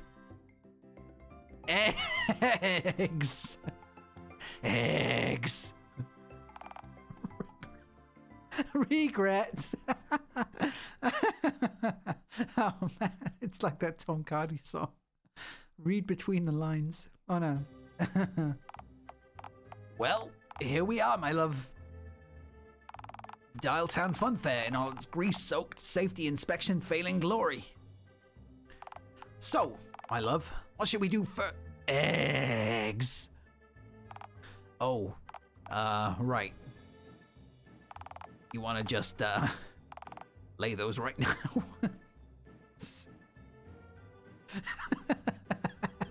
I wish you had a sense right.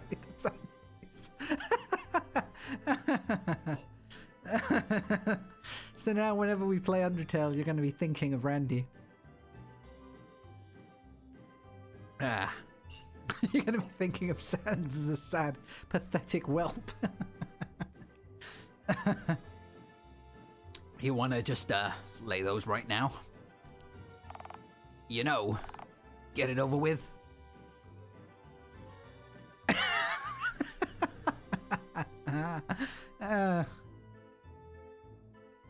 You know, Randy, a stimulating massage directly on my egg gland might help. Winky face. Yeah, you're okay, pal. Constant swan attacks, those I can deal with. But I'm happy to spend the rest of my life in blissful ignorance and never learn how it feels to massage an egg gland. I'll just look away and let you get to it. You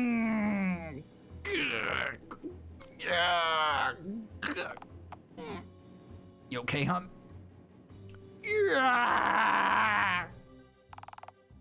What's the matter? Aren't you, like, heavily pregnant? I've got stage fright. Ah, right.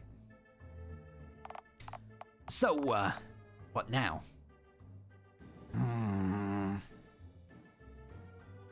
We could always go on a few rides.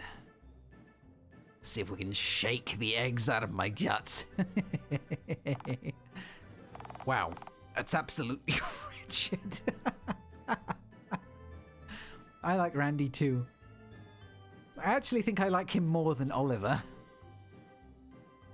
Because he genuinely wants the date, whereas Oliver was just kind of there for the for the freaky footage. Ah. That's absolutely wretched. The goblin's gonna end up looking like an inside-out tube sock. Oh, gross. Not sure I like that. But I mean, I guess we can... Rides, eggs, now. Anything for you, my love? I don't know how far behind Havoc is, so...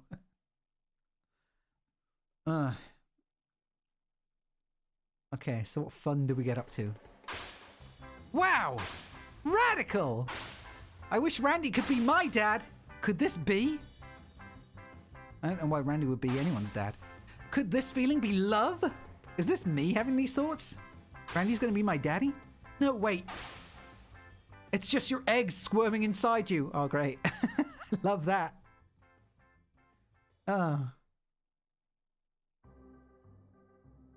Hey, look, it's the dark fetid pit. Phone Lord, I think I'm gonna hurl. I swear if I have to go on one more vomit coaster. Fear not, dear Randy. I am ready to lay my eggs. Oh, good then. Right, right here? Yes! This ditch is squalid and dank. Damp and thoroughly moist. In close proximity to the hot dog stand, where my young can go and feast. Oh yes, a perfect nesting location. Right, do you need me here for this, or fetch me a hot dog mating partner? I mean, I can do that, sure. Egg laying is a strenuous ordeal. I require sustenance. Fine, fine. I'll be right back. With one quality fairground wiener. Don't call them fairground wieners. Who am I kidding? We both know that there'll be rat tails, pig hooves, and horse jerky in the sausage. Well. Tube steaks. The sounds of the damned. There go the eggs. Huh. Well, would you look at that? My babies. They're,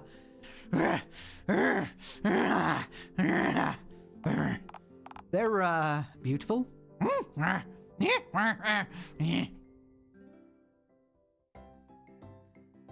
You got me one. Hey, hon, My hot dog! No! My tube steak. Huh. I suppose these will be your eggs then. I will die, but nah. I'm a parent, Randy. A parent. I can see that, yeah. They're quite, green. I'd like to see you lay better eggs, Randy. Or in this case, less green, huh? I feel really bad for him. He's just come here and all he wants is to find peace and be accepted for who he is. And here he is, trying to find acceptance with me, a gremlin, a barely human amphibian race person that literally just used him to get into the funfair to lay his future progeny. Yeah, I love him too. Or maybe it's just pity. Massive rickety cricket vibes. I don't know who. Okay, that's fair, I guess. Truth be told, I never really laid an egg before. I would hope not. So, what now? Throw some topsoil over the eggs, and... You do love a strange, sad, strange little man. Good, my babies are safe and sound. Okay, so like... The eggs have been laid, but the night is still young. We should, like, seize the moment. Deem the cart. Yes. Deem the carp. Deem the carp. Oh, yeah. What should we do first? Go play some dumb carnival games? Raid the hot dog stands? Well, I would like to have my hot dog back. Wouldn't I have to walk to all those places? Yeah, a whole 10 meters that away. Oh dear. Oh yeah, it appears that Randy wants you to walk 11 yards to the left. Fuck. Oh, fuck. I just laid a fuck ton of eggs. My legs are jelly. My legs are limp and flaccid. Much like I was while speaking on the phone to Jerry, or to, I was speaking on the phone to Randy. Yeah. Also, never use the word flaccid around me again, thanks. What do? Okay, calm down. Just look around for something to do. Something slightly closer than 10 meters away. Something you can crawl over to if you have to. Crawl. Hot dog. Activity. I'm sorry, what? Also, maybe stop talking to me in front of Randy. You're probably scaring him, because you sound like a wounded feral animal right now. I am a wounded feral animal. Hunt, are you alright? Do you need a glass of water or whatever combo of whiskey and bat nectar your kind likely consumes? Panic. Hunt, you just said the word panic out loud. Fortune teller. What? Look, Randy.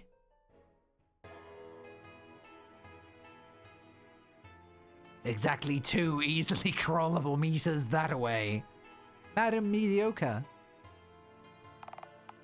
Is that a fortune teller animatronic? Hey, just like in the Tom Hanks movie. Madam Mediocre. Madame Mediocre. Madame Mediocre. Look, I don't know. I kind of have a... That sounds like a bad idea. But dear Andy, don't you want to gaze into your future? I mean, my present is already bad enough. And the sign says that the machine's out of order. That won't stop us, Randy. I don't know. I think seeing the next, hopefully much less than 40 years of misery I have left on this hellscape of an orbit all at once would just destroy the last fabric of my future. Look, I can't be here right now. I'll see you around, you know? Aw. Huh. That's odd. Seems like Randy really didn't like the idea of hearing about his own future. I wonder why that is. I mean, like he said, look at his present. Time is scary. It renders us all to naught eventually, dear narrator. Yeah, unless you're a disembodied voice like me. You can't rot if you don't actually exist. Bastard! Huh? Come on then, let's go home. I thought I couldn't walk, though. Sorry, let me for a correction. Let's crawl home then. Ah, shit. Goodbye, my children. Childer, I will return to you all when I can. Yeah, circle of life and all that shit. Let's just go. Yeah. Childer, come to me, Childer. The following morning. Bow, bow, bow, bow. Ah, here I am, awake and fortunately alive. Fortunately? Another fine morning indeed. Fred. Oh, fuck! Oh, God, I hate being alive! I need a distraction of some kind. Man. That's a very, very strong mood. Good morning to you too. Narrator, distract me! Did you know that dragons are actually real, but just really high up in the sky? There's also some close to the ground. We can't see those either, since they're all invisible. You are a liar! How dare you feed me such falsehoods? The epitome of worthless lies. I'm going to pronounce it as epitome. Oh dear. Did you know that ketchup is actually just tomato nectar? You are distracting me from naught.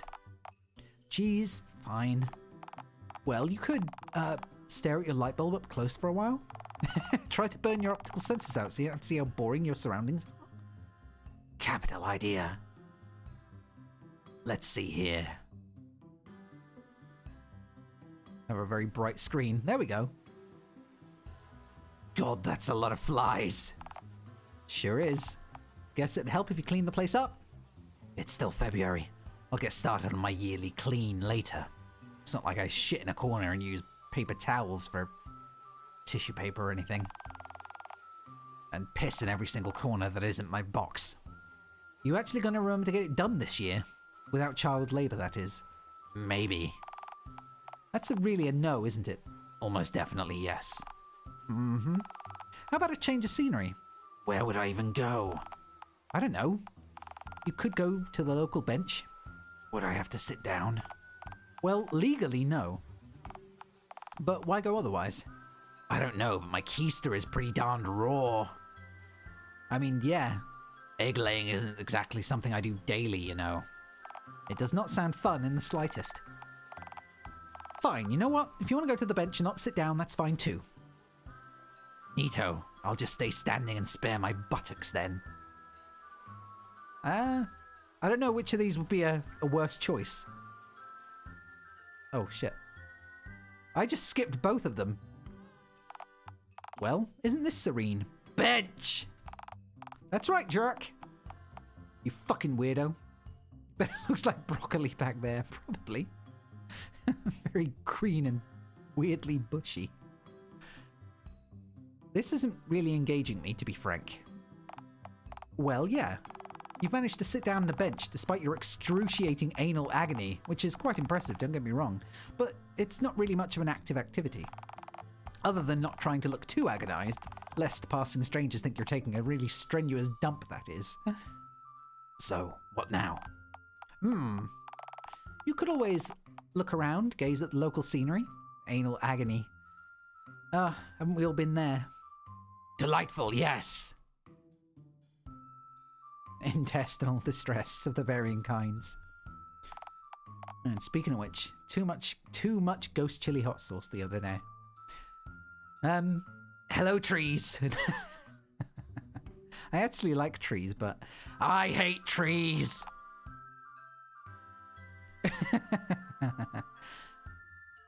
No comment, Havoc. Why? Why would you hate trees? Ow. Ow. They provide oxygen, keeping me alive. I'm honestly surprised that you even need oxygen. With your biology, shouldn't you need, like, breathe in nitrogen or helium or some shit? Nitrogen is for pussies. You ain't living if you ain't dying, asshole, first. Oh, God, no. But now I do want some more of that hot sauce. Helium is fine, though, because it makes my voice sound comical. Fantastic. Okay, let's just go look at something else.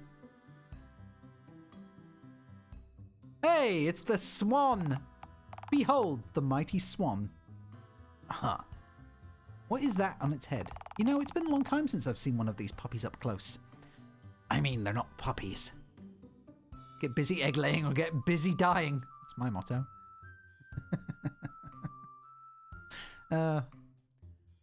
They're swans. S-W-A-N-S. That's how you spell geese. Shh, please hush now. Make me. I guess we've seen... Oh, there we go. What? Oh, it's a shredder. God, yeah, that is terrifying. God, these things are terrifying up close. Why do we have to get them paper shredders for heads?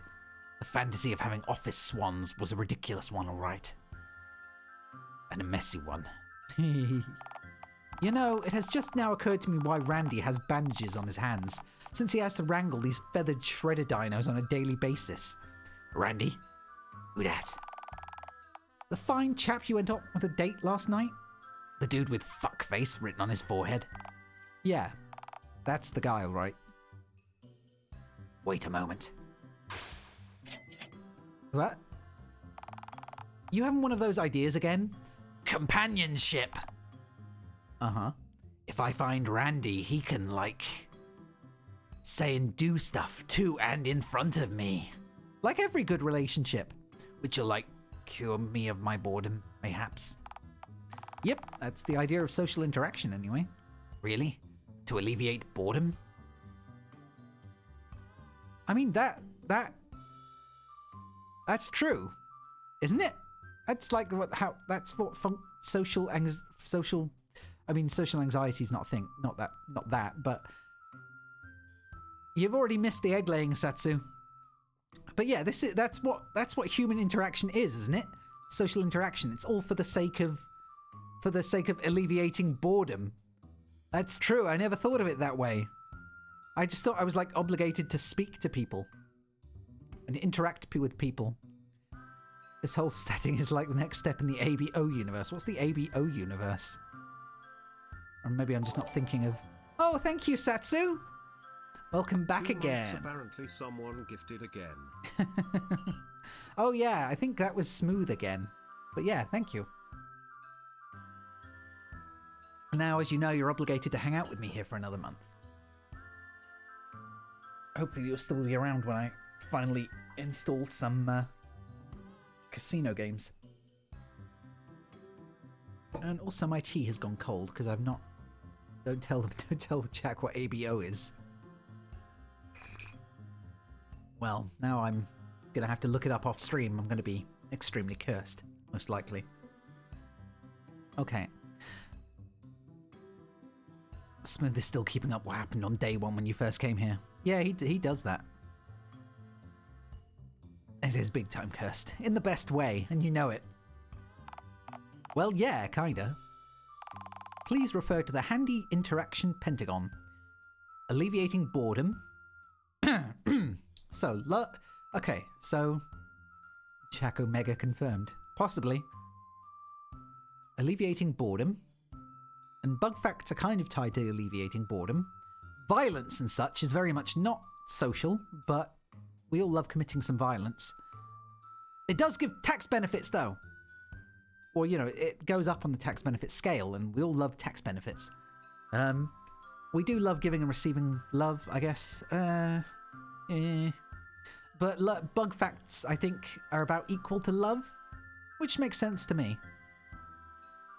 Yeah. I think this looks right. I think we can trust this. As you can see, boredom is the key reason we interact with others, with bug facts, violence, tax benefits, and love being the other 4 less important reasons. Violence is usually my go-to. Yeah, I've noticed. You have? Yeah, I've noticed how quickly you tend to turn to violence when the birds outside won't stop chirping when you're hungover, or when that Billy kid over at the playground talks shit to you about the other nearby kids. Talks shit about you to the other nearby kids. Okay, Setsu. See you in a bit. Thank you for hanging out. That scrote is the reason I'm held in such little regard. Yeah, that's the reason. He knows I can't legally get close enough to retaliate. Bastard. Yeah, Billy's gonna get kicked in the arse again. Right.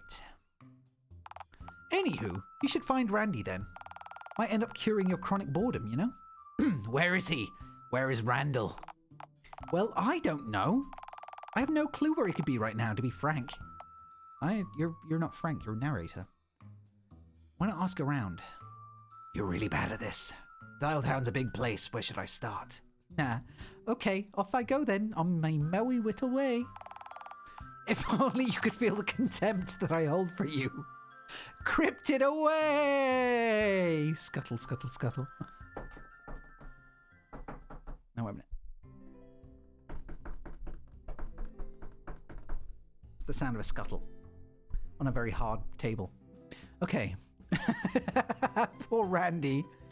Dialtown, please help me. Chapter 2, to assist a bum. Poor Randy. It's okay, Randy, we're gonna help you. We think. Maybe. Actually, I'm not sure. I can neither confirm nor deny our ability to help the poor man. Summon a local hobo / bystander combo. Hell yeah. So then I says, I ain't paying for that dolphin semen, no matter how many Alsatians you send after me.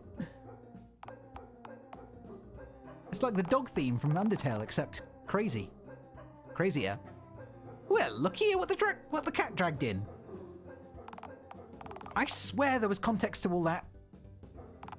No, there wasn't. You just started drawing on about whatever that was as soon as they appeared. Oh, wait. Boy, sure sounds like a hell of a conversation you're having now. Is he bothering you, Mikey? Likely begging for spare change again, I take it. That's what Hobo Dog does. Hobo God, even. No, not as such. I have asked you for change a few times so far, in fairness.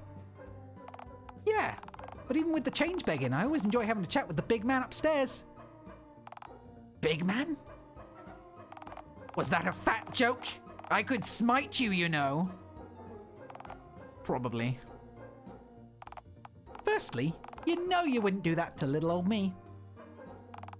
Secondly, nah, big man upstairs just means God, that's all. Oh.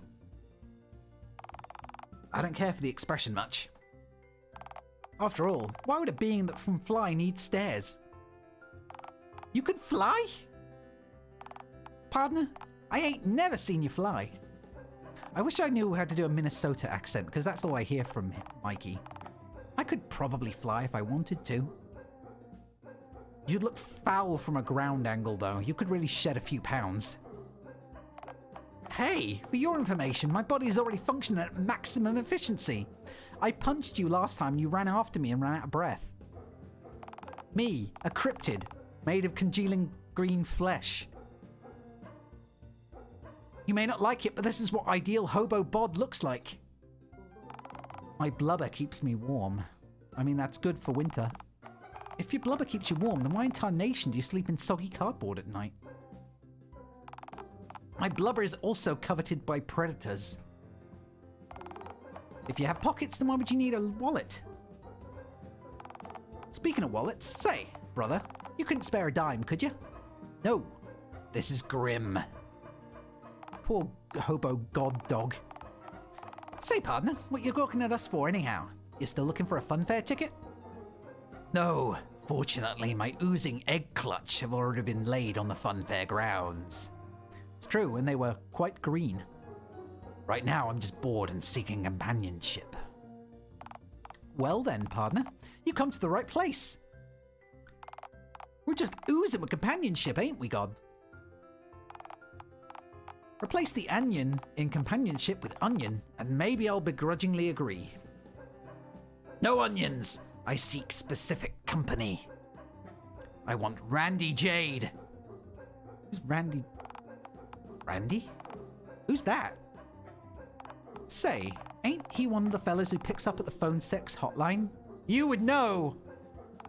You call phone sex hotlines? Well, not lately, no. Mikey's been revealed. Mikey has been called the fuck out! Besides, something seemed to be eating the poor man up last time I did call. I think cowboys scare the poor guy. Oh, you're a cowboy. So they're meant to be speaking cowboy. How do I do cowboy? Shit, how do I do a cowboy voice? What I don't get is how you know who Randy is, and God somehow doesn't. If he's God, shouldn't he be all-knowing?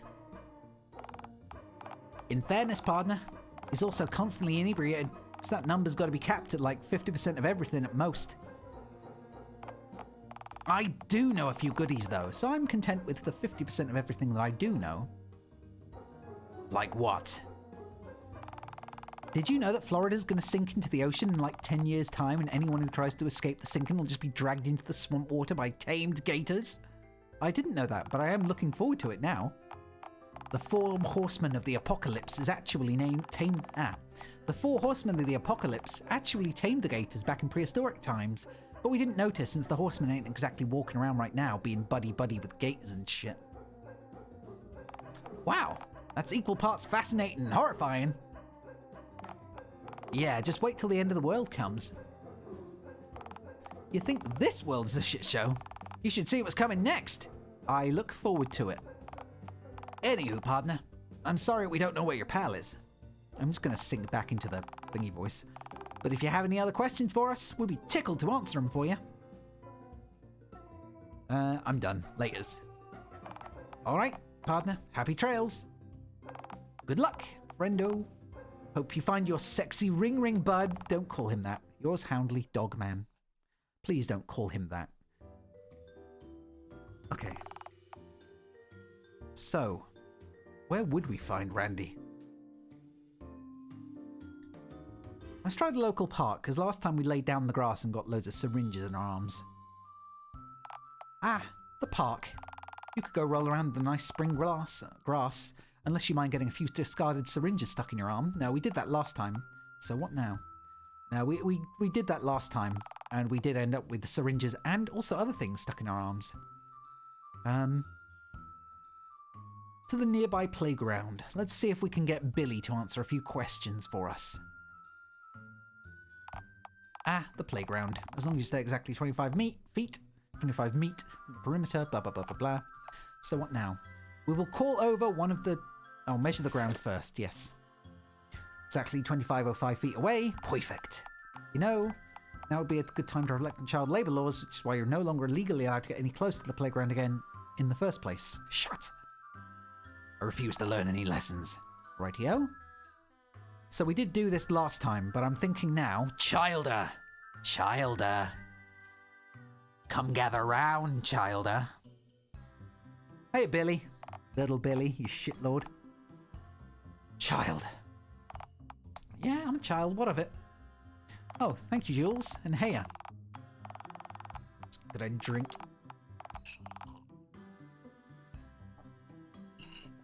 Sadly, all my tea has gone cold.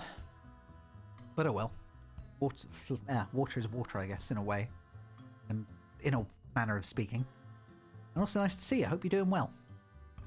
Why, I remember when I was your age. Yeah, so we did all this last time. My tail hadn't even grown yet. Still waiting on that bad boy to regrow, but once it does, scary green person. Joke's on you, you vertically stunted shitlord. I measured the ground. I'm just within an irresponsibly marginal but still legal distance. Ha. You're less than 25 feet away from you, and that doesn't matter because the law says the ground. Whether or not you've just now learnt math. Double joke's on you, you little scrote. You get 25 feet at the playground.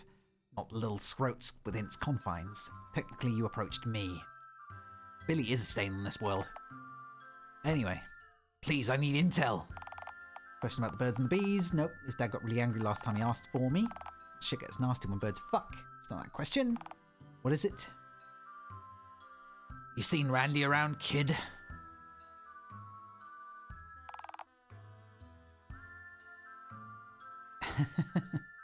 I appreciate it, but I'm okay. So long as I have something here to keep my throat moist, I guess is the best way of putting it. So long as my throat is well lubricated.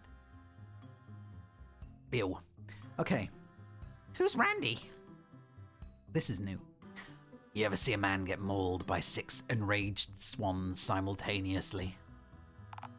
Oh, Randy! I haven't seen him today, no. Maybe the swans finally pierced his jugular and dropped the poor bastard. Phone God knows they've been trying.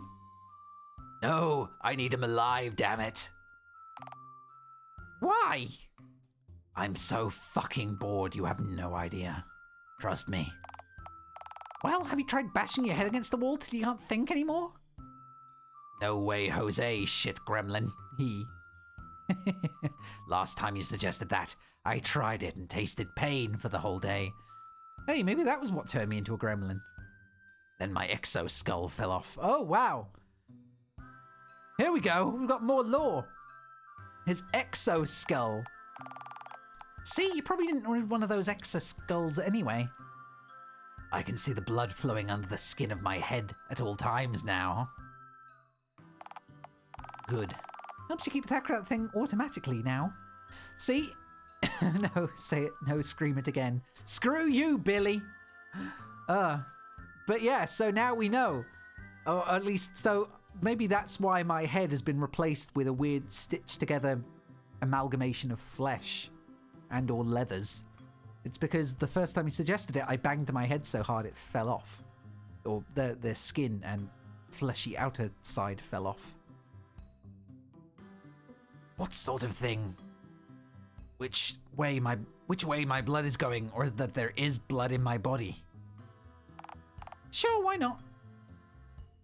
Okay, so now fuck it, I'm done. You're dismissed, child. You have a name, you know. Yeah, and I don't care to learn it. Begone, stunted one. All right, later, bozo. Okay, so how green? That's a good question. Shit, where did I go? Hello. I will go to. I've already been to the park, so uptown Dialtown again, I guess. We'll go to. Where else can we go? Because we're now in Act 2, so I'm gonna guess we can't just suddenly go and date Olive Man now.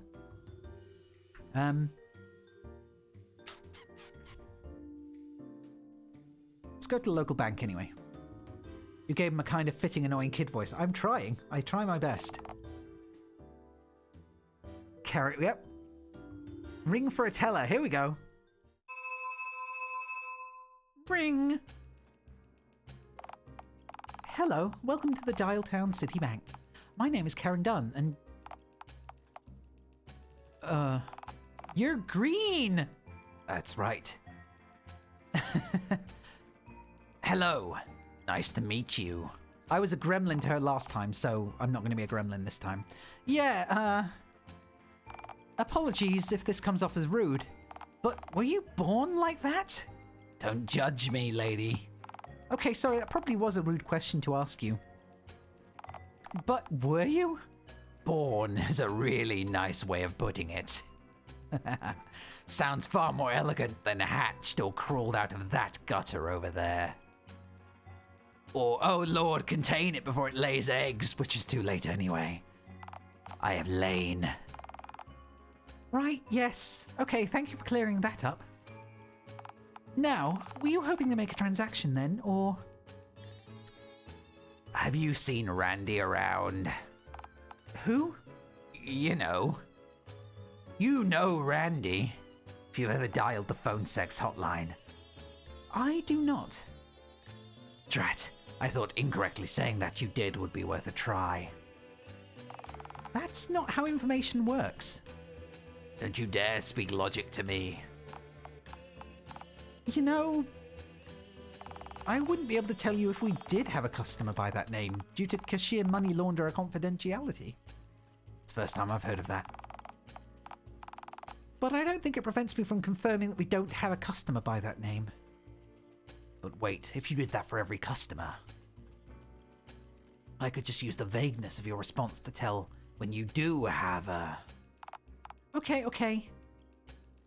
Say, does Randy get paid with, you know, money? He should have a bank account if he does. If not for savings, then for lodging payslips. Nah, pretty sure Randy gets paid in pennies and dumpster rent. You don't dumpster dive, do you?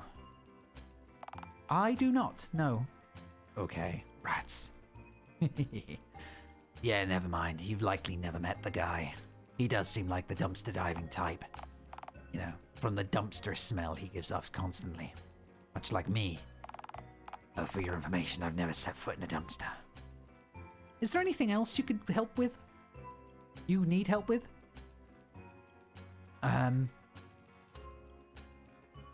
So, your head. Yeah, it's a printer. I know that's fairly atypical, but believe me, I get this every day. How does that work for you? I don't have anyone working for me. I'm an employee. I meant, how does it work? How does it work? With ink. You have seen a printer before, right? Yes. Is having a printer instead of a typewriter different in day-to-day life? Well, I wouldn't know, truly, because I've had a printer for a head for as long as I can remember, so I have no point of comparison. It's all I know, you know? I know, yes. My typewriter is made of flesh, so you know. Still, people get uppity about how I express myself. And why is that? Well, most typewriters, like yourself, print out pages with words on them. I produce pictures. People don't really like that. Well, a picture paints 1,000 words, as they say. Are you even listening? No, not really. I just said that I can't paint words, and that's the issue. So, please listen to my responses if you're going to ask questions. Oh, come on! I didn't mean it literally. I'm just trying to flirt. Badly. Well, can you please speak literally? Idioms go over my head. Yes, I am aware that's an idiom. Well, I get that one now because Phone Lord, people jump straight to idioms to explain not getting idioms. Because I'm the one not getting how basic things work, apparently. I'm sorry I diverted the topic. The Ouroboros, yes. Just nothing but Ouroborai. Constant Ouroborai. Ouroboroses. Is there anything else that I can help you with then? So what exactly is money then? Wait, can I check my account balance, please? All right, what's your account number? Fred. You do have an account with DTCB, don't you? Downtown City Bank? Dialtown City Bank. Yes, that was it. Do I need one? Intense sweating. God.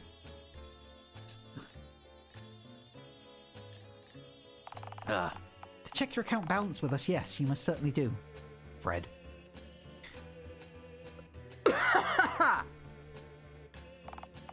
Well, would you like to create an account with DTCB then? Would I lose my legal ferality conservation status? You very well may lose whatever that is, yes. Drat.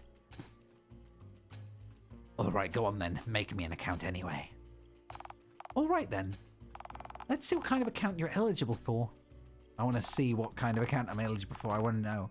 Look, I'll be honest, I don't really know what you are and thus what kind of account to make for you.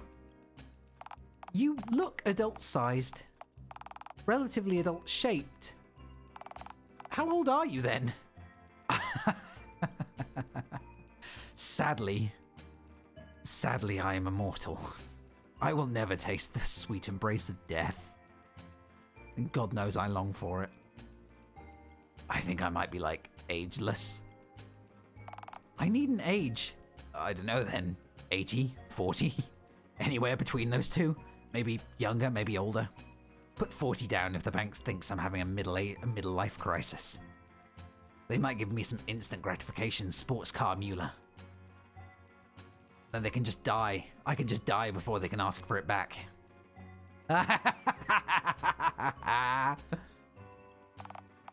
Well, see, now we know you were planning to do that. So, no, you cannot, in fact, do exactly that. So, no more?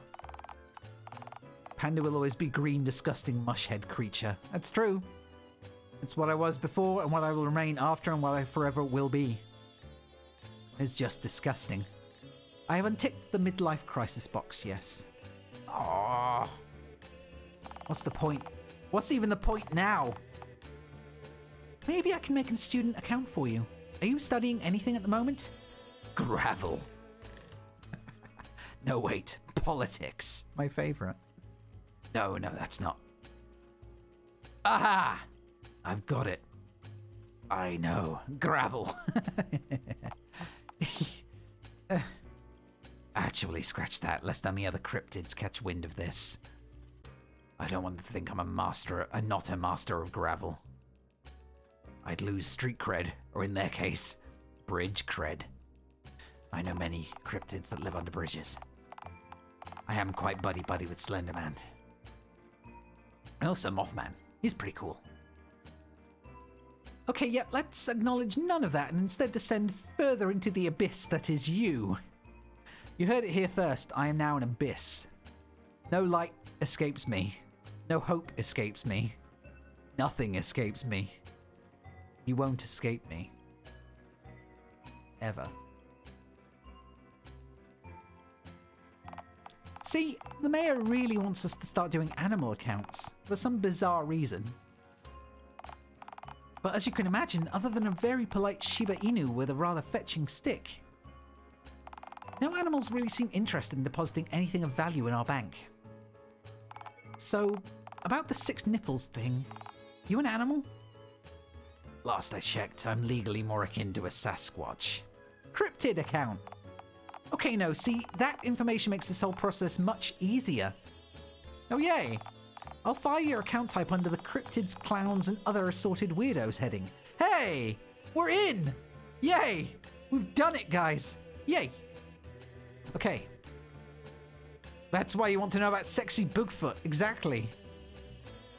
The fact you have to distinguish clowns and cryptids now is really sad. Social justice gone rampant, I say. Dogs and cats living together. These are pressing times we live in. You know how it is with society and all.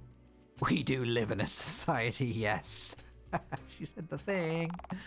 All right, now that we have your status out of the way, we can fill out the final forms. What's your full name then? JAQK. Is that your whole name? Usually people add a fucking goddamn before saying it, but yes. See, the next department wouldn't like that very much. And do you like anyone over in the next department? Fucking goddamn JAQK it is then. All right, next question. Your phone number.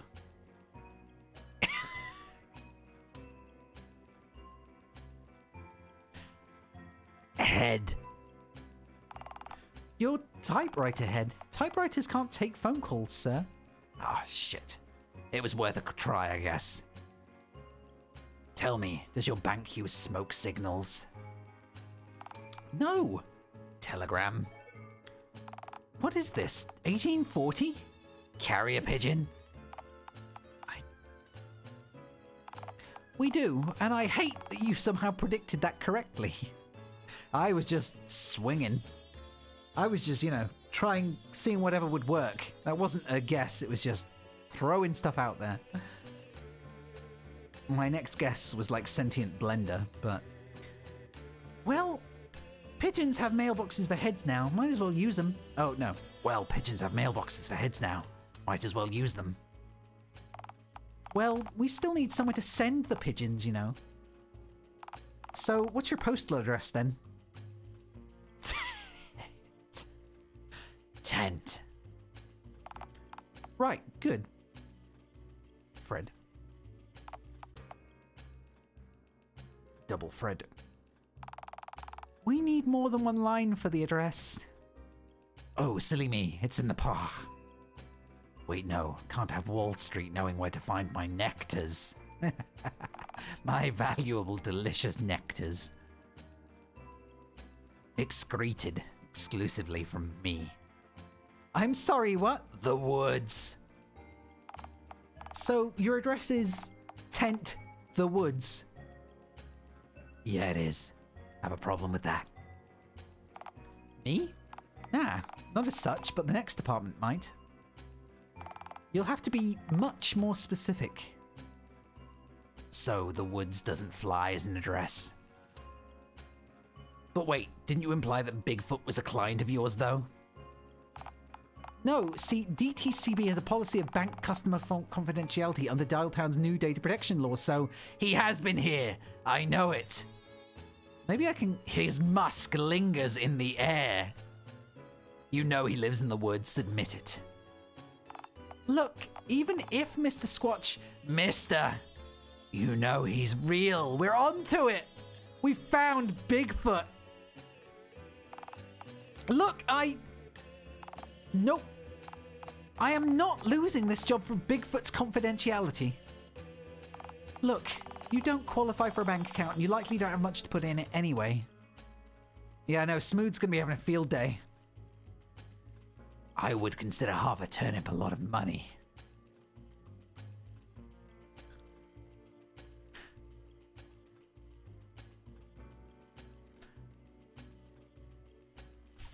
Alright, nah. Fuck you, dumb woman. Make me a paperwork. Get a job. You... I can't type. My head is a printer, you... I have a job, so what's your job then? Bush! Bush isn't a fucking job, you weirdo. I know that, Karen. It's a fucking lifestyle, you ink-ejecting harlot. Wow, shit. Security! We've got another bush dweller. Oh, shit. God damn it. Scamper away whilst howling like a wounded coyote. Oh. God damn it, I could have been onto something there. I might have found Bigfoot. Shit.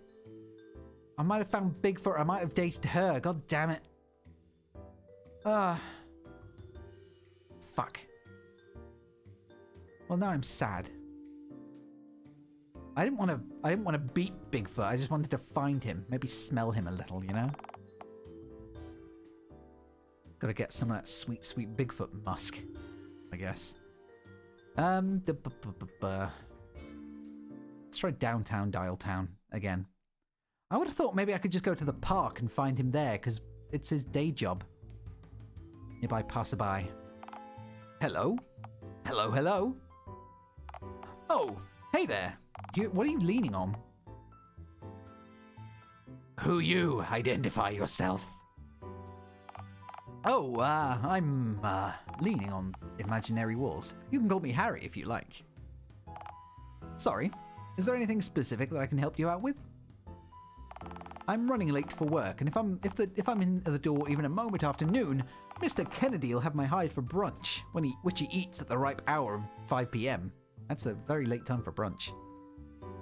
I do like your suit. Actually, it's quite fetching. Why, thank you. He is a wizard. That's how he's leaning on invisible objects. He's spread his invisibility cloak all over it. They say you should dress for the job you want and not for the job you have.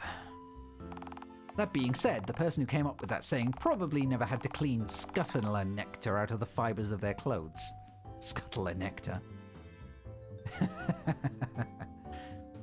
I sincerely apologize on the behalf of my moist scuttler brethren. Thanks. Guess it's good to know that sliminess doesn't always indicate a lack of empathy, eh? Fair assumption, to be frank. I've never seen a slug show remorse in my life, come to think of it. It's true. And I don't like slugs. Riveting slug talk aside, I really need to be getting back to work, so if we could speed this up a tad. Hey, before you go, have you seen Randy? Randy? Randy? That name rings a bell, all right. Where would I know him from? You ever seen a man get dragged away by a swan, kicking and screaming? Oop. Beeping. Also beeping. Oh, that Randy. I'll be honest with you, it's been a long time since I've run into him. I remember he used to work over in the nearby burger joint and asked me if there's any jobs going at the fast food place I work at a while back. You work at a fast food place? Just between us, Randy's a nice guy and all, but I can't picture him in a sweaty bear suit. One slip in one of those things and you, Hey, sweaty bear suit, see? I get it. See, he said one slip in a sweaty bear suit if you... Hey, a derby. He worked in a teeter. Hey, I see what you did there. Huh. And if you know, you know. Anywho, if Randy asks, tell him to stay far away from bear. He'll get it. Okay. Sure, fine. I'll definitely let Randy know to avoid bear, whatever that is. It's the name of the restaurant I work at. Yeah. Wait, his tie is purple. His tie's purple, we get it. This is the bite of 87. Who in God's green earth names their fast food joint Bear? You know, if they sell bear steaks, maybe? Preaching to the choir, buddy. Preaching to the choir. Under the right light, it's gold. Oh, God, no. Anywho, I could always ask around at the Dialtown burger joint. I think the name of the place is Bunny's Burgers, if I recall correctly. Never been, myself. Heard the guy who owns it is a huge hecker man, though, if you'll excuse my French. He certainly is, yes. I don't know what a huge hecker man is, but... Shoos me away every darn time I sniff at the windows of his restaurant. God knows I do love a good sniff. Granted, he couldn't be any worse than my boss.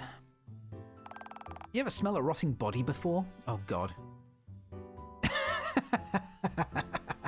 What? No.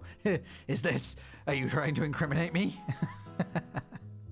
Yes, many times. Next question. Huh. All right, then. Well, if you think a corpse smells bad, then try working for one. So it really... I mean, for anyone that isn't aware, Direct Doggo, the developer of this game, did a series of Five Nights at Freddy's fan games called Day Shift at Freddy's, which had the exact same humor, and also featured a guy wearing a phone for a head. You know, phone guy. And yeah, they were pretty funny. So it seems like there's a lot of crossover here. Or maybe some subtle crossover, or not so subtle crossover, depending on how intimate you are with the franchise. You honestly think a creature that hasn't blinked in a decade knows what a legally mandated toilet break is? Huh. Yeah, if you want to find Randy, I'd ask at the nearby burger joint. I feel like Freddy's pretty much become this over time. Yeah, it definitely feels that way, doesn't it? Thanks, Harry. Feel free to call me after work, hon. Oh, I would. I don't have a phone, you know? What about your head? Your head is a phone. I'm assuming that said. Oh, that is a shame. It sure is, yes. Anywho, my delightful green friend, I'll see you on the flip side then. Goodbye, Harry. Okay. I would like... Oh, shit, no. Leave the area. Where am I going to go? I'm going to go to the local burger place. That seems like a good option now. Bunny's Burgers. Well, JAQK, can you see Randy in there? I have mole vision, man. 10 feet away is beyond my visual reach. No one in for there is hunched over weeping, so no, doubtful. Damn, that would have been a universal indicator, all right. You see anyone there running from swans or begging for change, perhaps? Alas, no to both. Do you have any other ideas? Alas, I must sniff, it seems.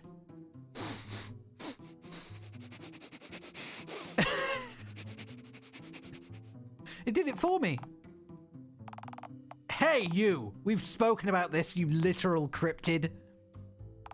Get away from the glass or I'll... Randy. Randy? Yeah, what about him then? Someone told me he used to work here. Well, yeah, he did. But I fired that lout a long time ago. Hasn't stopped him from burrowing under my skin, though, like the human tick he is. You know what they say? You give a man an inch, and then Randy lives in your dumpster. Oh, hey! Are you saying that Randy's in your dumpster right now? Yes! Huh. Odd. Hey, at least he pays rent, which means he at least compensates me for my wasted time, unlike some people. Yeah. What inconsiderate scoundrels, right? Hee hee hee. I am quite the scoundrel. People do love me scoundrelizing. Yes, yes, be gone from me, green one. Fred. Bitch. He is very rude, but hey, to be fair, he's putting up with me and also Randy. Mingus says buy war bonds. Well, here we are. Behold, dumpster. Where is he?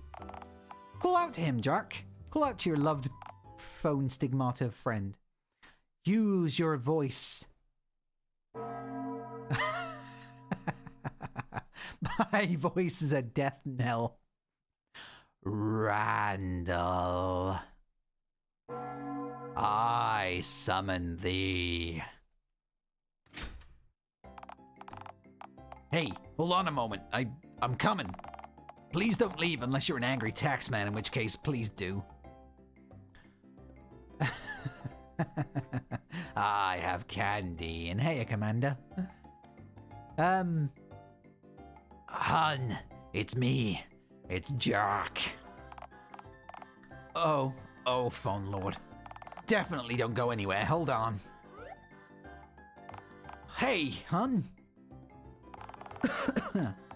It's so glad to see you. Oh, phone guard. I haven't even scrubbed the wax out of my receiver pores. You look nice. Fuck you, asshole. I look fucking splendid. Damn right. I am the fucking... Yeah. That's the level of hostility that I'm properly accustomed to. At least you don't bite like the swans do, I guess. Yet. No, not yet. Please don't bite me, Drac. Using my accursed name won't save you, Randall. Wait, how would that even work anyhow? You don't even have a functional mouth. I can just, you see, the typewriter spacebar, I pull it and it just opens.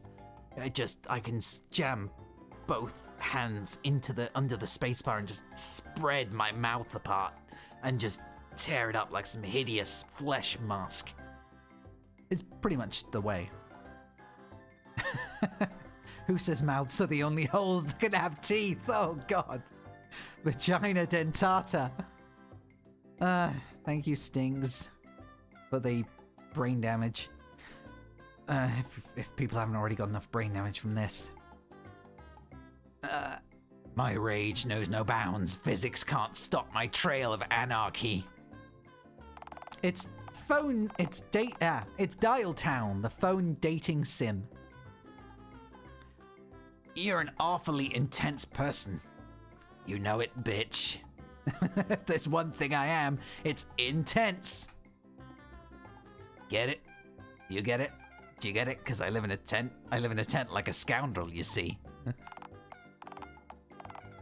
Oh my, what's this? A sudden and sharp pain in my abdomen? That's how you know the pun was quality, yes. Basically, it's a phone dating sim in which I, a non-binary gremlin that has a non-specific reproductive system, lays eggs and has to get people to come and date me in order to sneak into the local funfair. And this is the man that I've chosen as my permadate, my life partner. Yeah, Satsu has a real thing about the panda eggs. I'm not sure what's up with that. But that's all that he talks about. But anyway, well, welcome to Casa del Randy, I suppose. Don't bother wiping your feet. They'll just get filthy again as soon as you enter. Trash is my element, Randy. My feet literally can't get any dirtier. I mean, I know you might smell like trash, but I just assumed it was, like the smell of your egg-laying juices, maybe. That's speciesist. Only, I mean, alas, you are indeed correct. It doesn't make me any less offended, though. Yeah, I assumed as much. I've never seen an egg being laid that didn't come out moist, and boy, do swans churn a whole lot of those things out. Right, swan eggs, indeed. Yes. This whole poverty thing you have going on. Randy is a timid person, yes. We do love a broken, sad, pathetic man. Exactly my type. It's why I'm so fond of Smooth. This whole poverty thing you have going on. You know, living in a dumpster, working awful jobs and whatnot. Why did you choose this lifestyle anyway? I didn't. Look, just don't get me wrong. That's an excellent question, but boy, oh boy, do I not want to answer it. Why not? Are you... Are you asking me why I don't want to go into superfluous detail about how my life literally spiraled into me plugging my swan-afflicted flesh wounds with literal trash? Yeah, exactly. You know what? Sure, why the hell not? I'll relive my worst trauma for you. But not here. A gentleman doesn't just brandish his unmentionables in any old burger place alley. Do you want me to come inside? I mean, I could have done that 50 times already, but... Please do, yes. You got a ladder or something? Don't worry, there we go. Don't worry, hon. I'm always happy to come inside. Ugh. Hey, Randy. Yeah? Do you ever wonder if we're real? Do you ever wonder why we're here? Does it ever feel like we're in a game to you? Oh no, we're going meta already. As if we have limited options and are being controlled by some out-of-universe entity. Why now? Why now for the meta option? Why now do you have to get existential? Controlling our actions, dialogue option after dialogue option. Not only do we have one stranger watching us, but there's hundreds. Oh shit. He's talking to you guys too. Hundreds of people obsessing over us. I mean, he's not wrong. Writing stories, creating art that depicts us in strange scenarios. That's the fan fiction. Even odd jokes about you being a hot dog, or something whack to that effect. Oh god, the mustard, it burns, help me. We're constantly surveilled by all these eyes, feeling this immense pressure. The thought of being in a fake reality created by some nutjob scares me most of all. At this point, I'm not sure what I believe is... I'm not even sure what I'm saying anymore. Exactly.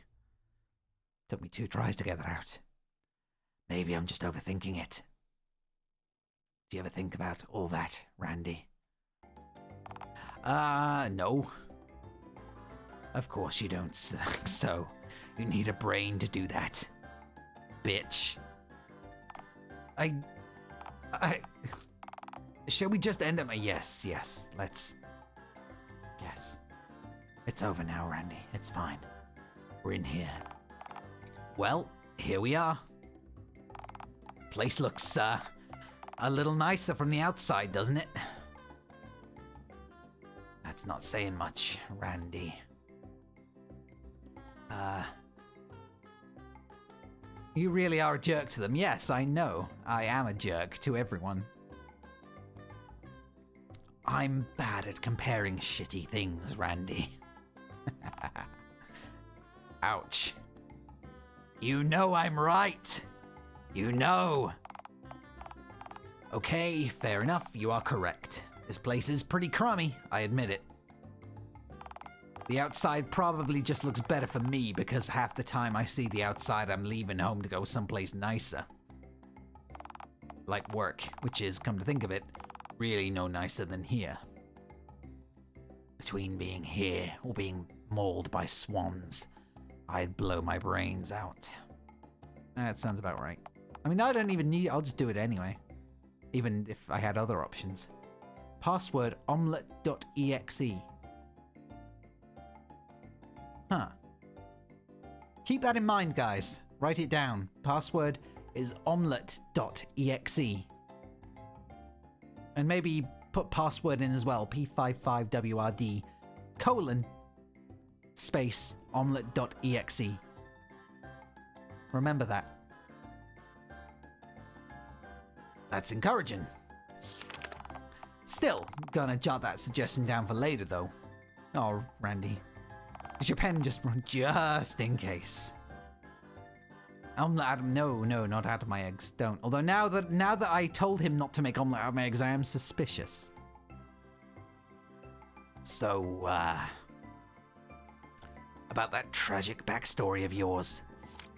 Let me revel in your terror, in your agony, and your sadness. Oh, right, well, look, much like myself, my life story is pretty needless and pathetic. You see, it all started when I was born. Unfortunately, oh, look at his little hat. Unfortunately, I was born a mere infant at 0 years of age. And then at age 6, I was born without a face. Couldn't walk, couldn't talk. I just lay in my own feces till I got changed. Sounds awful. At least hatchlings like me can hunt right from the start.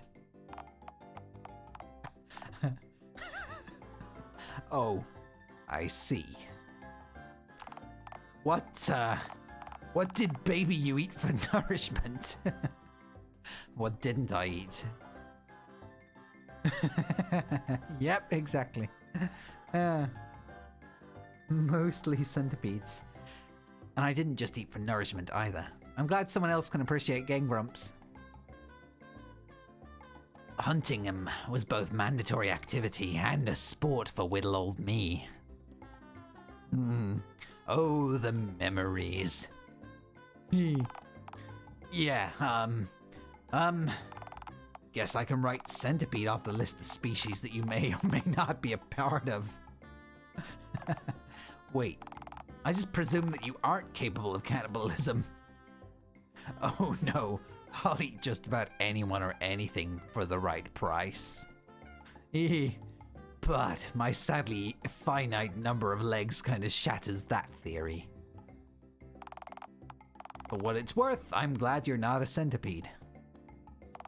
My life's complex enough without human centipede marriage laws being involved. Oh, I love that film.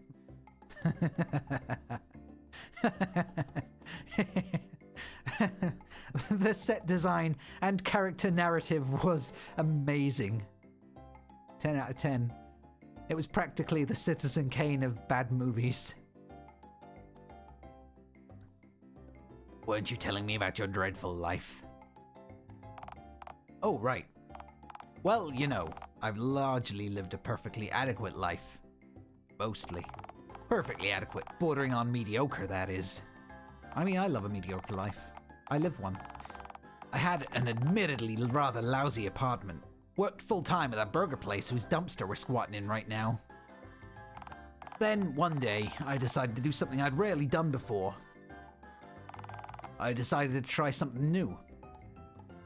Let me guess. You bought a crack pipe. I can already see this choice resulting in exponentially poor fortune for you. Awful idea. There's comfort and safety in damp, squalid, familiar crevices. I agree. New crevices and abysses may be filled with hazards and misfortune. I'm just telling it like it is, yo. We all know that trying new things is awful and will just result in pain for everyone. And then infinite sadness afterwards.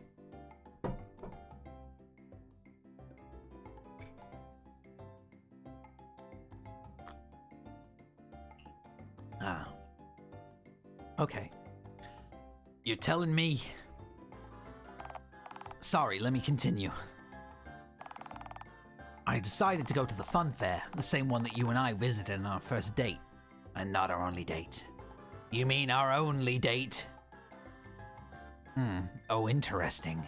That explains how you knew and Ticket Jerry knew each other. I did wonder. Yeah, Jerry's incredibly familiar with both me and the immense haze of misfortune that always seems to follow me around. By the way, Jerry really doesn't seem comfortable around you.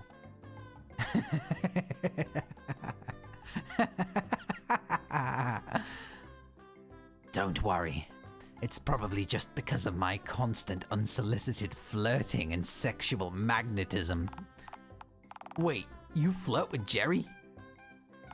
I'd be really jealous right now if my brain wasn't still in complete denial about me dating another living, breathing person of any description. I don't know if I quite count as a person, but the spirit's there. Anyway, visiting the fun fair with my then date turned out to be a truly abysmal idea. Did a clown honk at you? Nah, I don't know.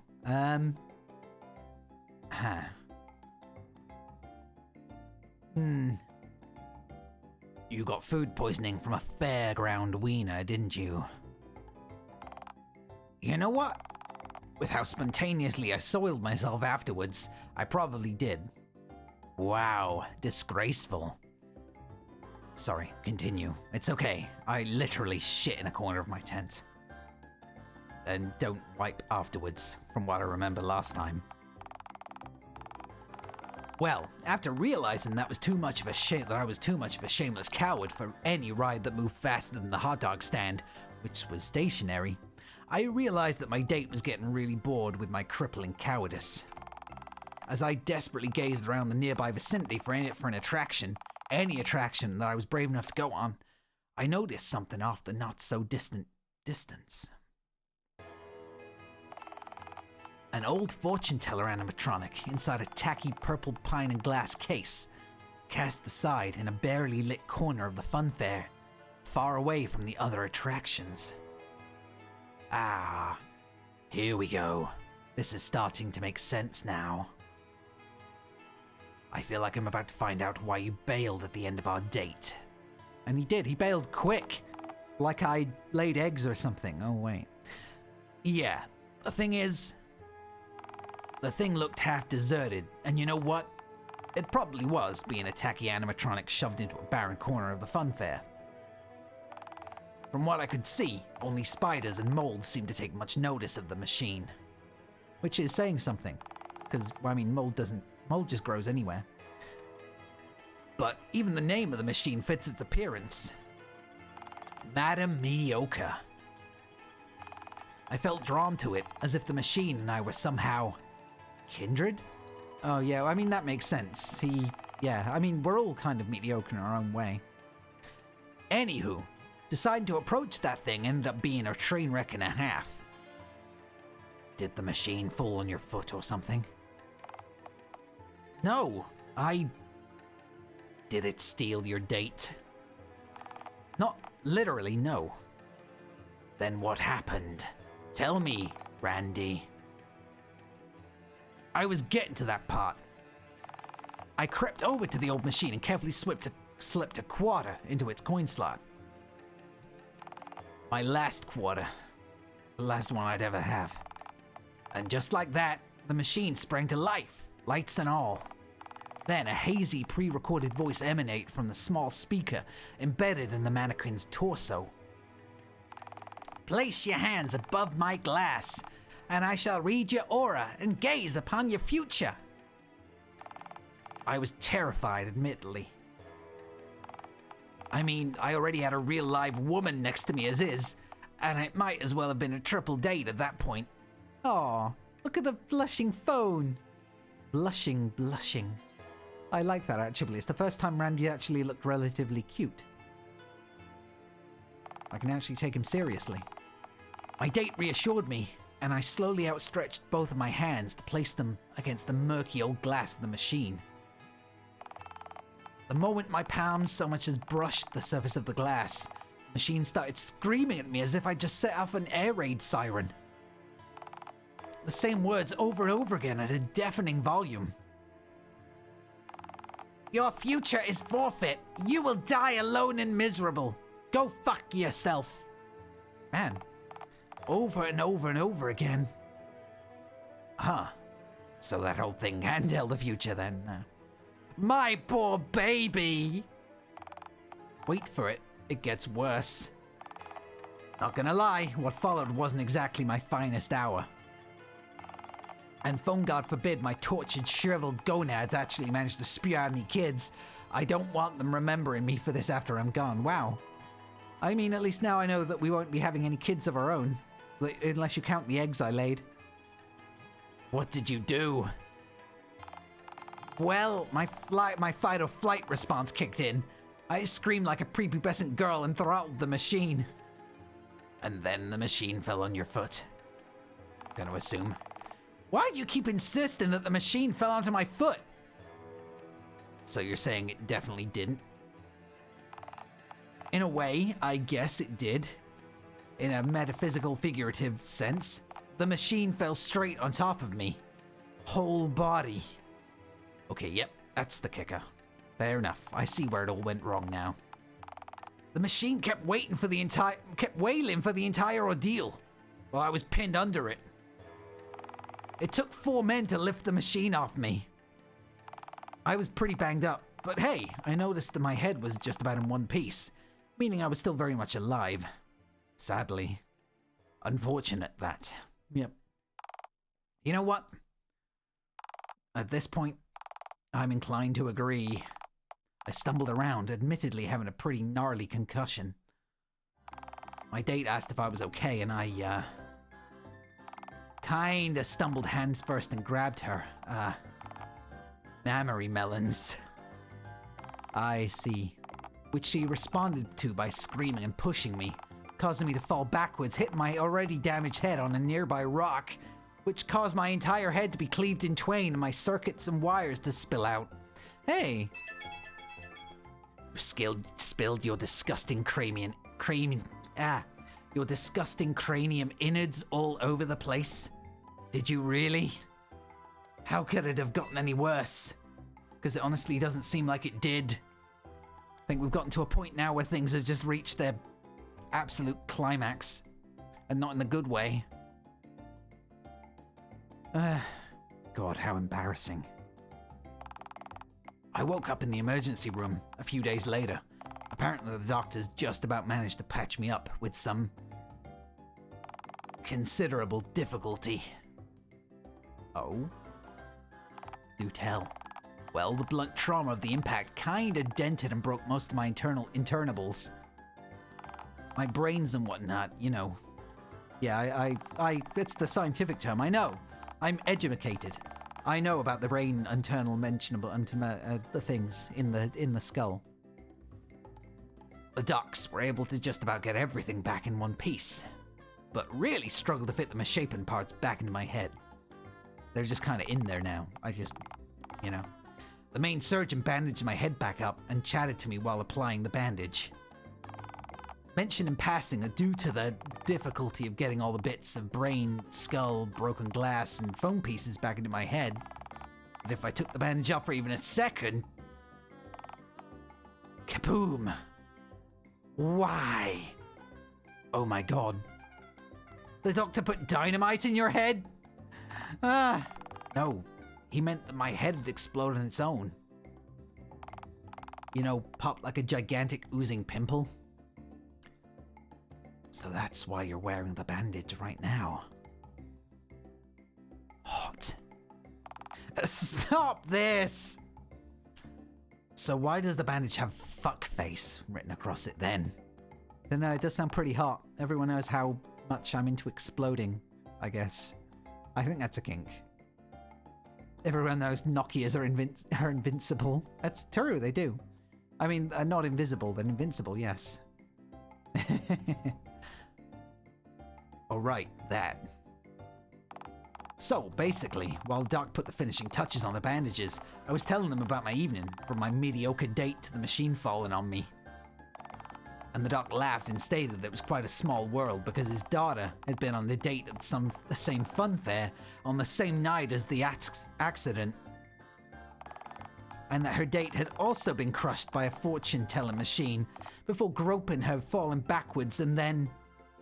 Oh dear. Oh dear. My words exactly. Well, sad. Okay, thanks for stopping by, Stinks. Take care. Well, at that point, the doctor realized just how small the world really was and decided to write fuckface across my bandage because of the whole groping his daughter fiasco. Yikes. Why didn't you just, you know, wash it off? I tried, believe me. As soon as I got home, I tried. I couldn't have gone to work with fuckface written on my forehead. Getting fired would have meant losing my only source of income, and my admittedly lousy but only place to live. Oh, come on, it can't have been that hard to get some marker off of a bandage.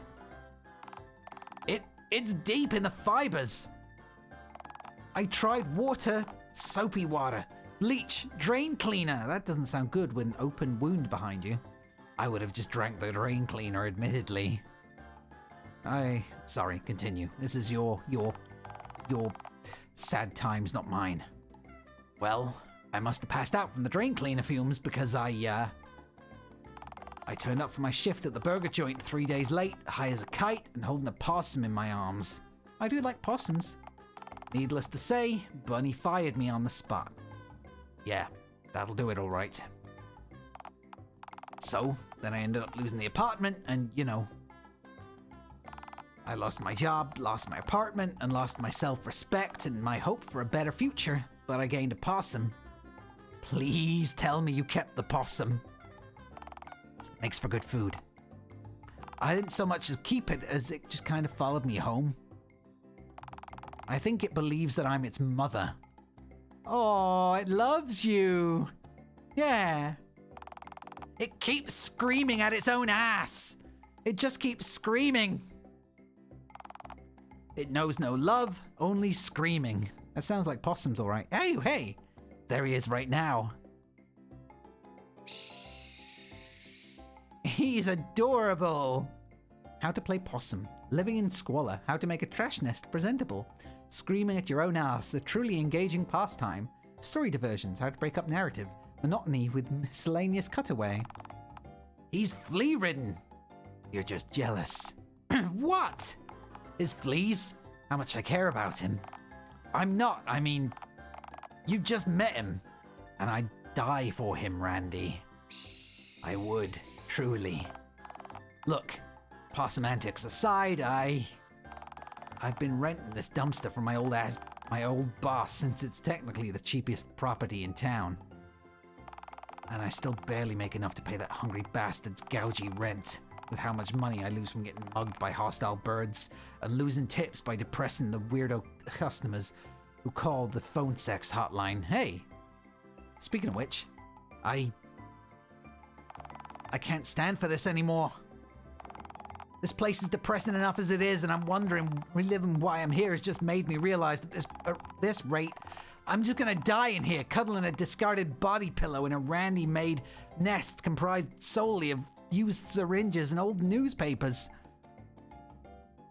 That's the spirit. Go wild, Randy. Stick it to the man.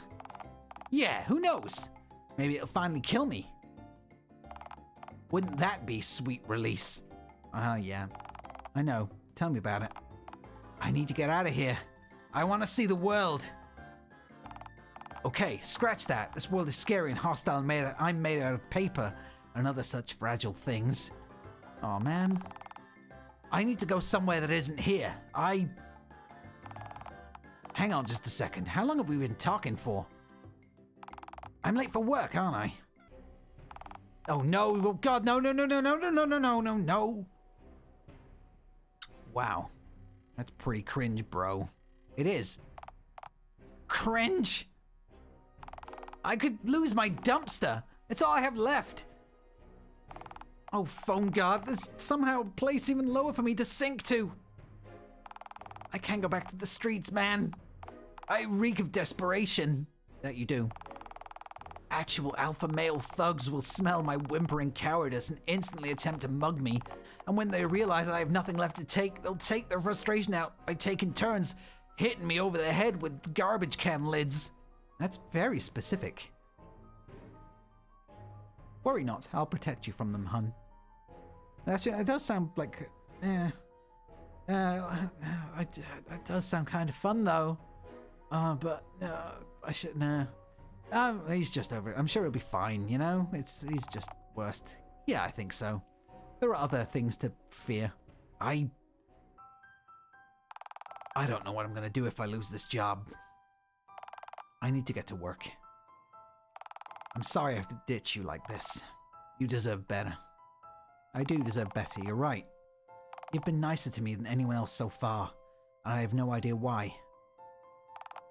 Okay, fine. You haven't actually been that consistently nice to me. Hey, I try. You expect a lot from a decomposing gremlin. But I have nobody else left. So this is goodbye then. For a whole 5 hours or so till my shift at the park is over, yes. Wait a second. Dude, I live in a tent at the park. Wait, did you say you dwell in a tent at the park? I mean, technically, yes. Living and dwelling are technically the same thing, right? Oh dear, that's quite unfortunate. You live in a dumpster, Randy. It's a good life, dear Randall. Living in a tent has its benefits. Like? No rent, greedy landlords, annoying roommates, unless you count me. Minus my close proximity to drug dealers and hostile pond birds.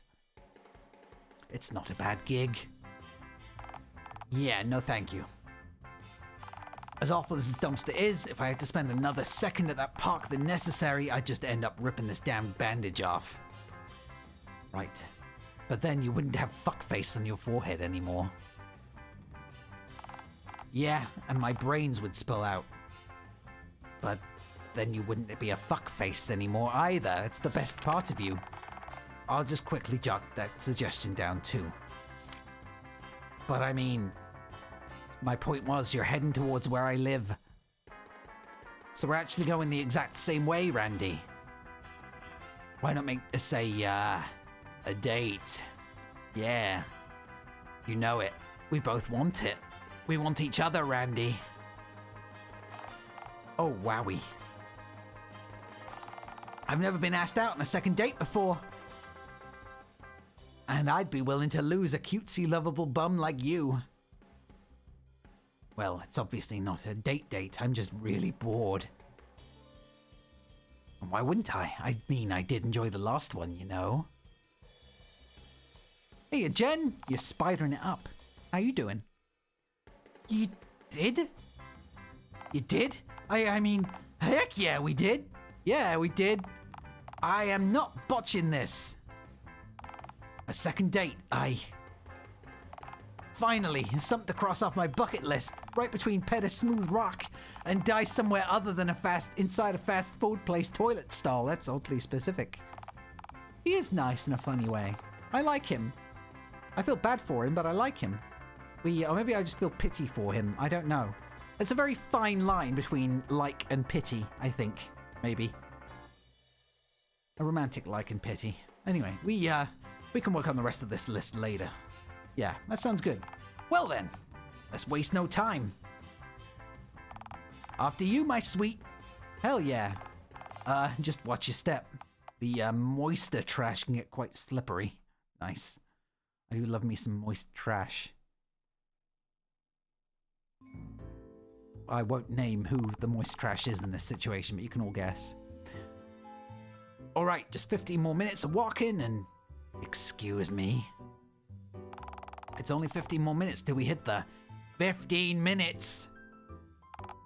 Okay, unless you have some kind of cryptic propulsion system that allows you to get around without using your legs. It surely must take you at least 15 minutes to walk here from the park.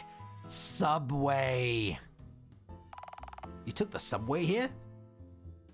Wait, I could have sworn that you've repeatedly said that you're literally penniless and poverty-stricken. That's true, I am. Oh, I don't pay my fare. I usually just hop on.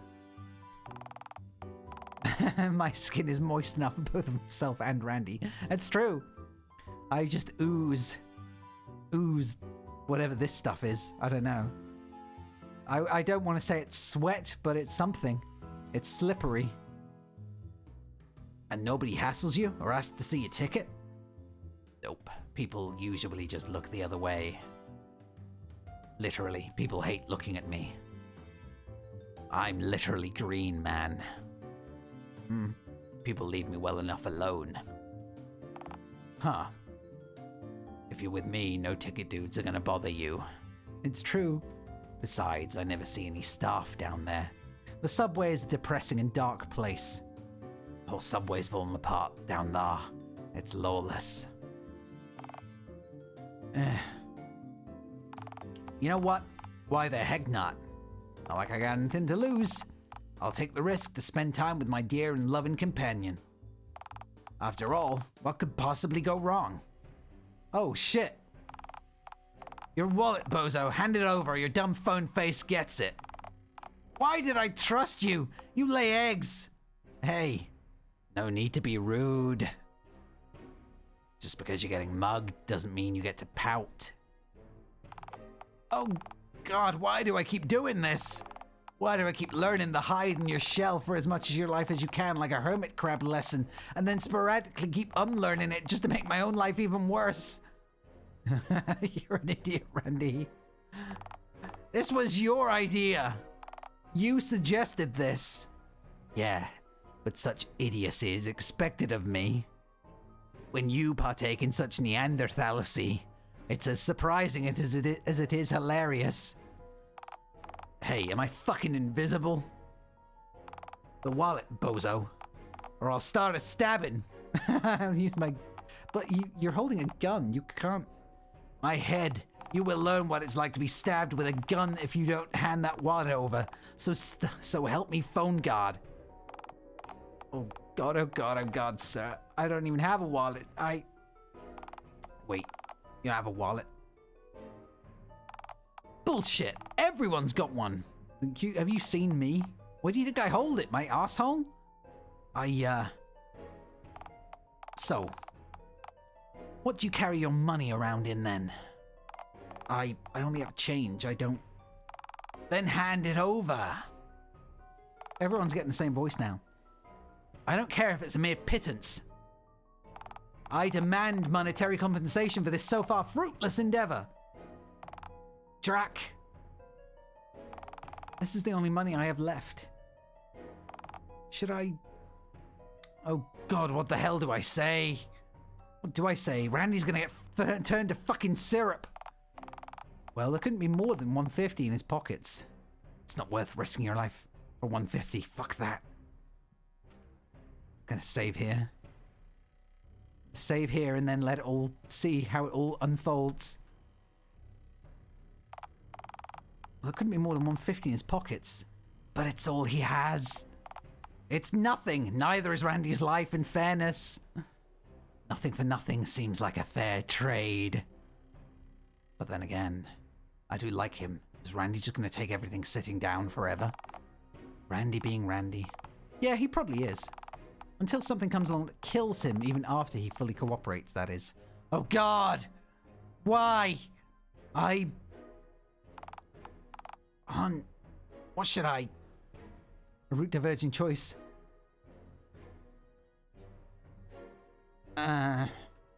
Here's the choice splitting. Here's the diversion. Shit. Stand up for yourself, Randy. Don't let life fuck you over again. Gotta do it, man. Gotta be brave. Come on. You can take on this gun-wielding, insane person. You think I can really stand up for myself? Yes, Randy, I know you can. Well, why don't we find out? This seems like a terrible idea, but... Okay. Listen here, you scoundrel. I'm a proud citizen, and I am armed, you're not. Just hand over the change, man. Oh, all right. Here, that's every penny I've got to my name.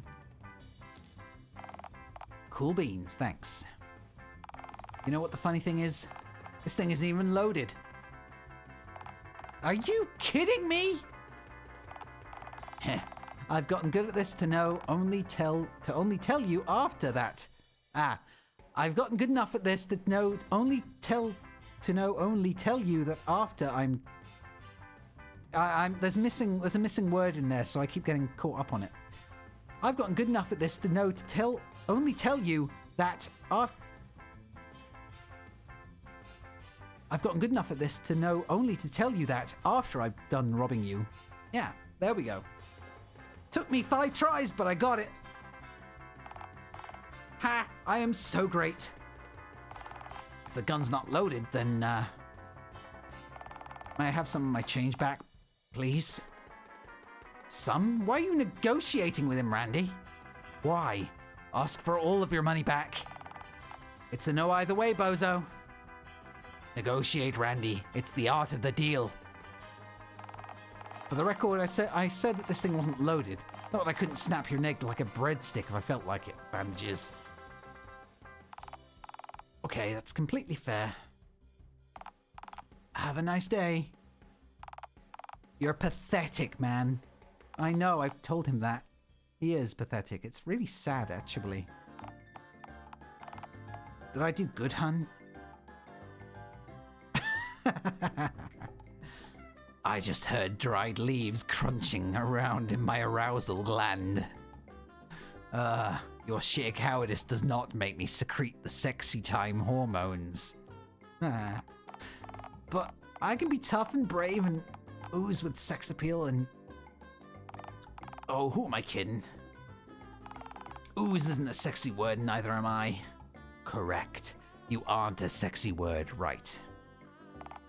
Why, I can't even avoid getting mugged right. Yeah, that's understating your poor performance, to be frank. You need to toughen up, my sweaty companion. I should find a weapon. Quench your thirst for blood! This is my best option. I'd honestly just be content with a cold glass of tomato juice instead. Oh well. I think, I'm gonna have to call it here. Because I'm...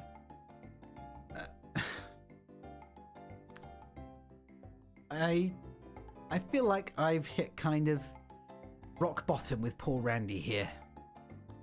And I'm not ready to go further down. Believe it or not, after all the depravity we've seen, I'm not ready to sink to that rock bottom level of pity and sadness yet on this day. I think for now, a little guilt tripped, yes. There are certain levels of pathetic that I'm willing to reach, and I thought I'd reach them in the last playthrough. But no, that was the iceberg, the tip of the iceberg for what we were reaching for Randy, for Oliver. That was nowhere near the same level of pathetic. Randy has far greater depths that he can sink to. And honestly, it's making me sad. So I think I'm gonna call it here for now. I'm gonna eat. I'm gonna go make myself some food. And I'm gonna just be thankful for what I have in life. Which is more than Randy has, at least. So that's comforting. We're all gonna die one day, but hopefully we won't all die as sadly as he is going to. I have no doubt at this point in time.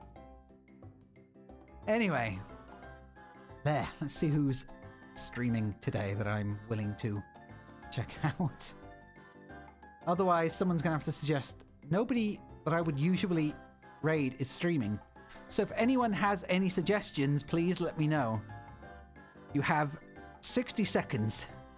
I just hope I'm not lagging that far behind, or that people aren't lagging that far behind me. Also, goddamn, my tea is ice cold. It's so cold here. It's cold. I lie. My life is as pathetically sad. It's not even iced tea. I mean, technically, it may as well be. It feels refrigerated. God, why is it so cold? Anyway, the coldness of being guilt tripped. That sounds about right, to be honest. Anyway, on that pathetic, sad note, thank you everyone for coming in and wallowing in my self-pity. Or the pity of other people. Ow. Thank you for the objects. It's the least I deserve at this point. Anyway, thank you very much everyone for coming to join me. Thank you for hanging out for however it didn't make me feel better, but thank you for trying. And thank you for hanging around whilst we explore this den of sin and depravity. I'm allowed to millennial. This is the type of game and your fish or slippers won't stop me.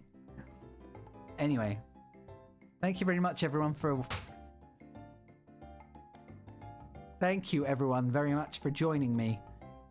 I hope you have a wonderful evening and don't absorb yourself into the black hole of patheticness that is our collective everyday life.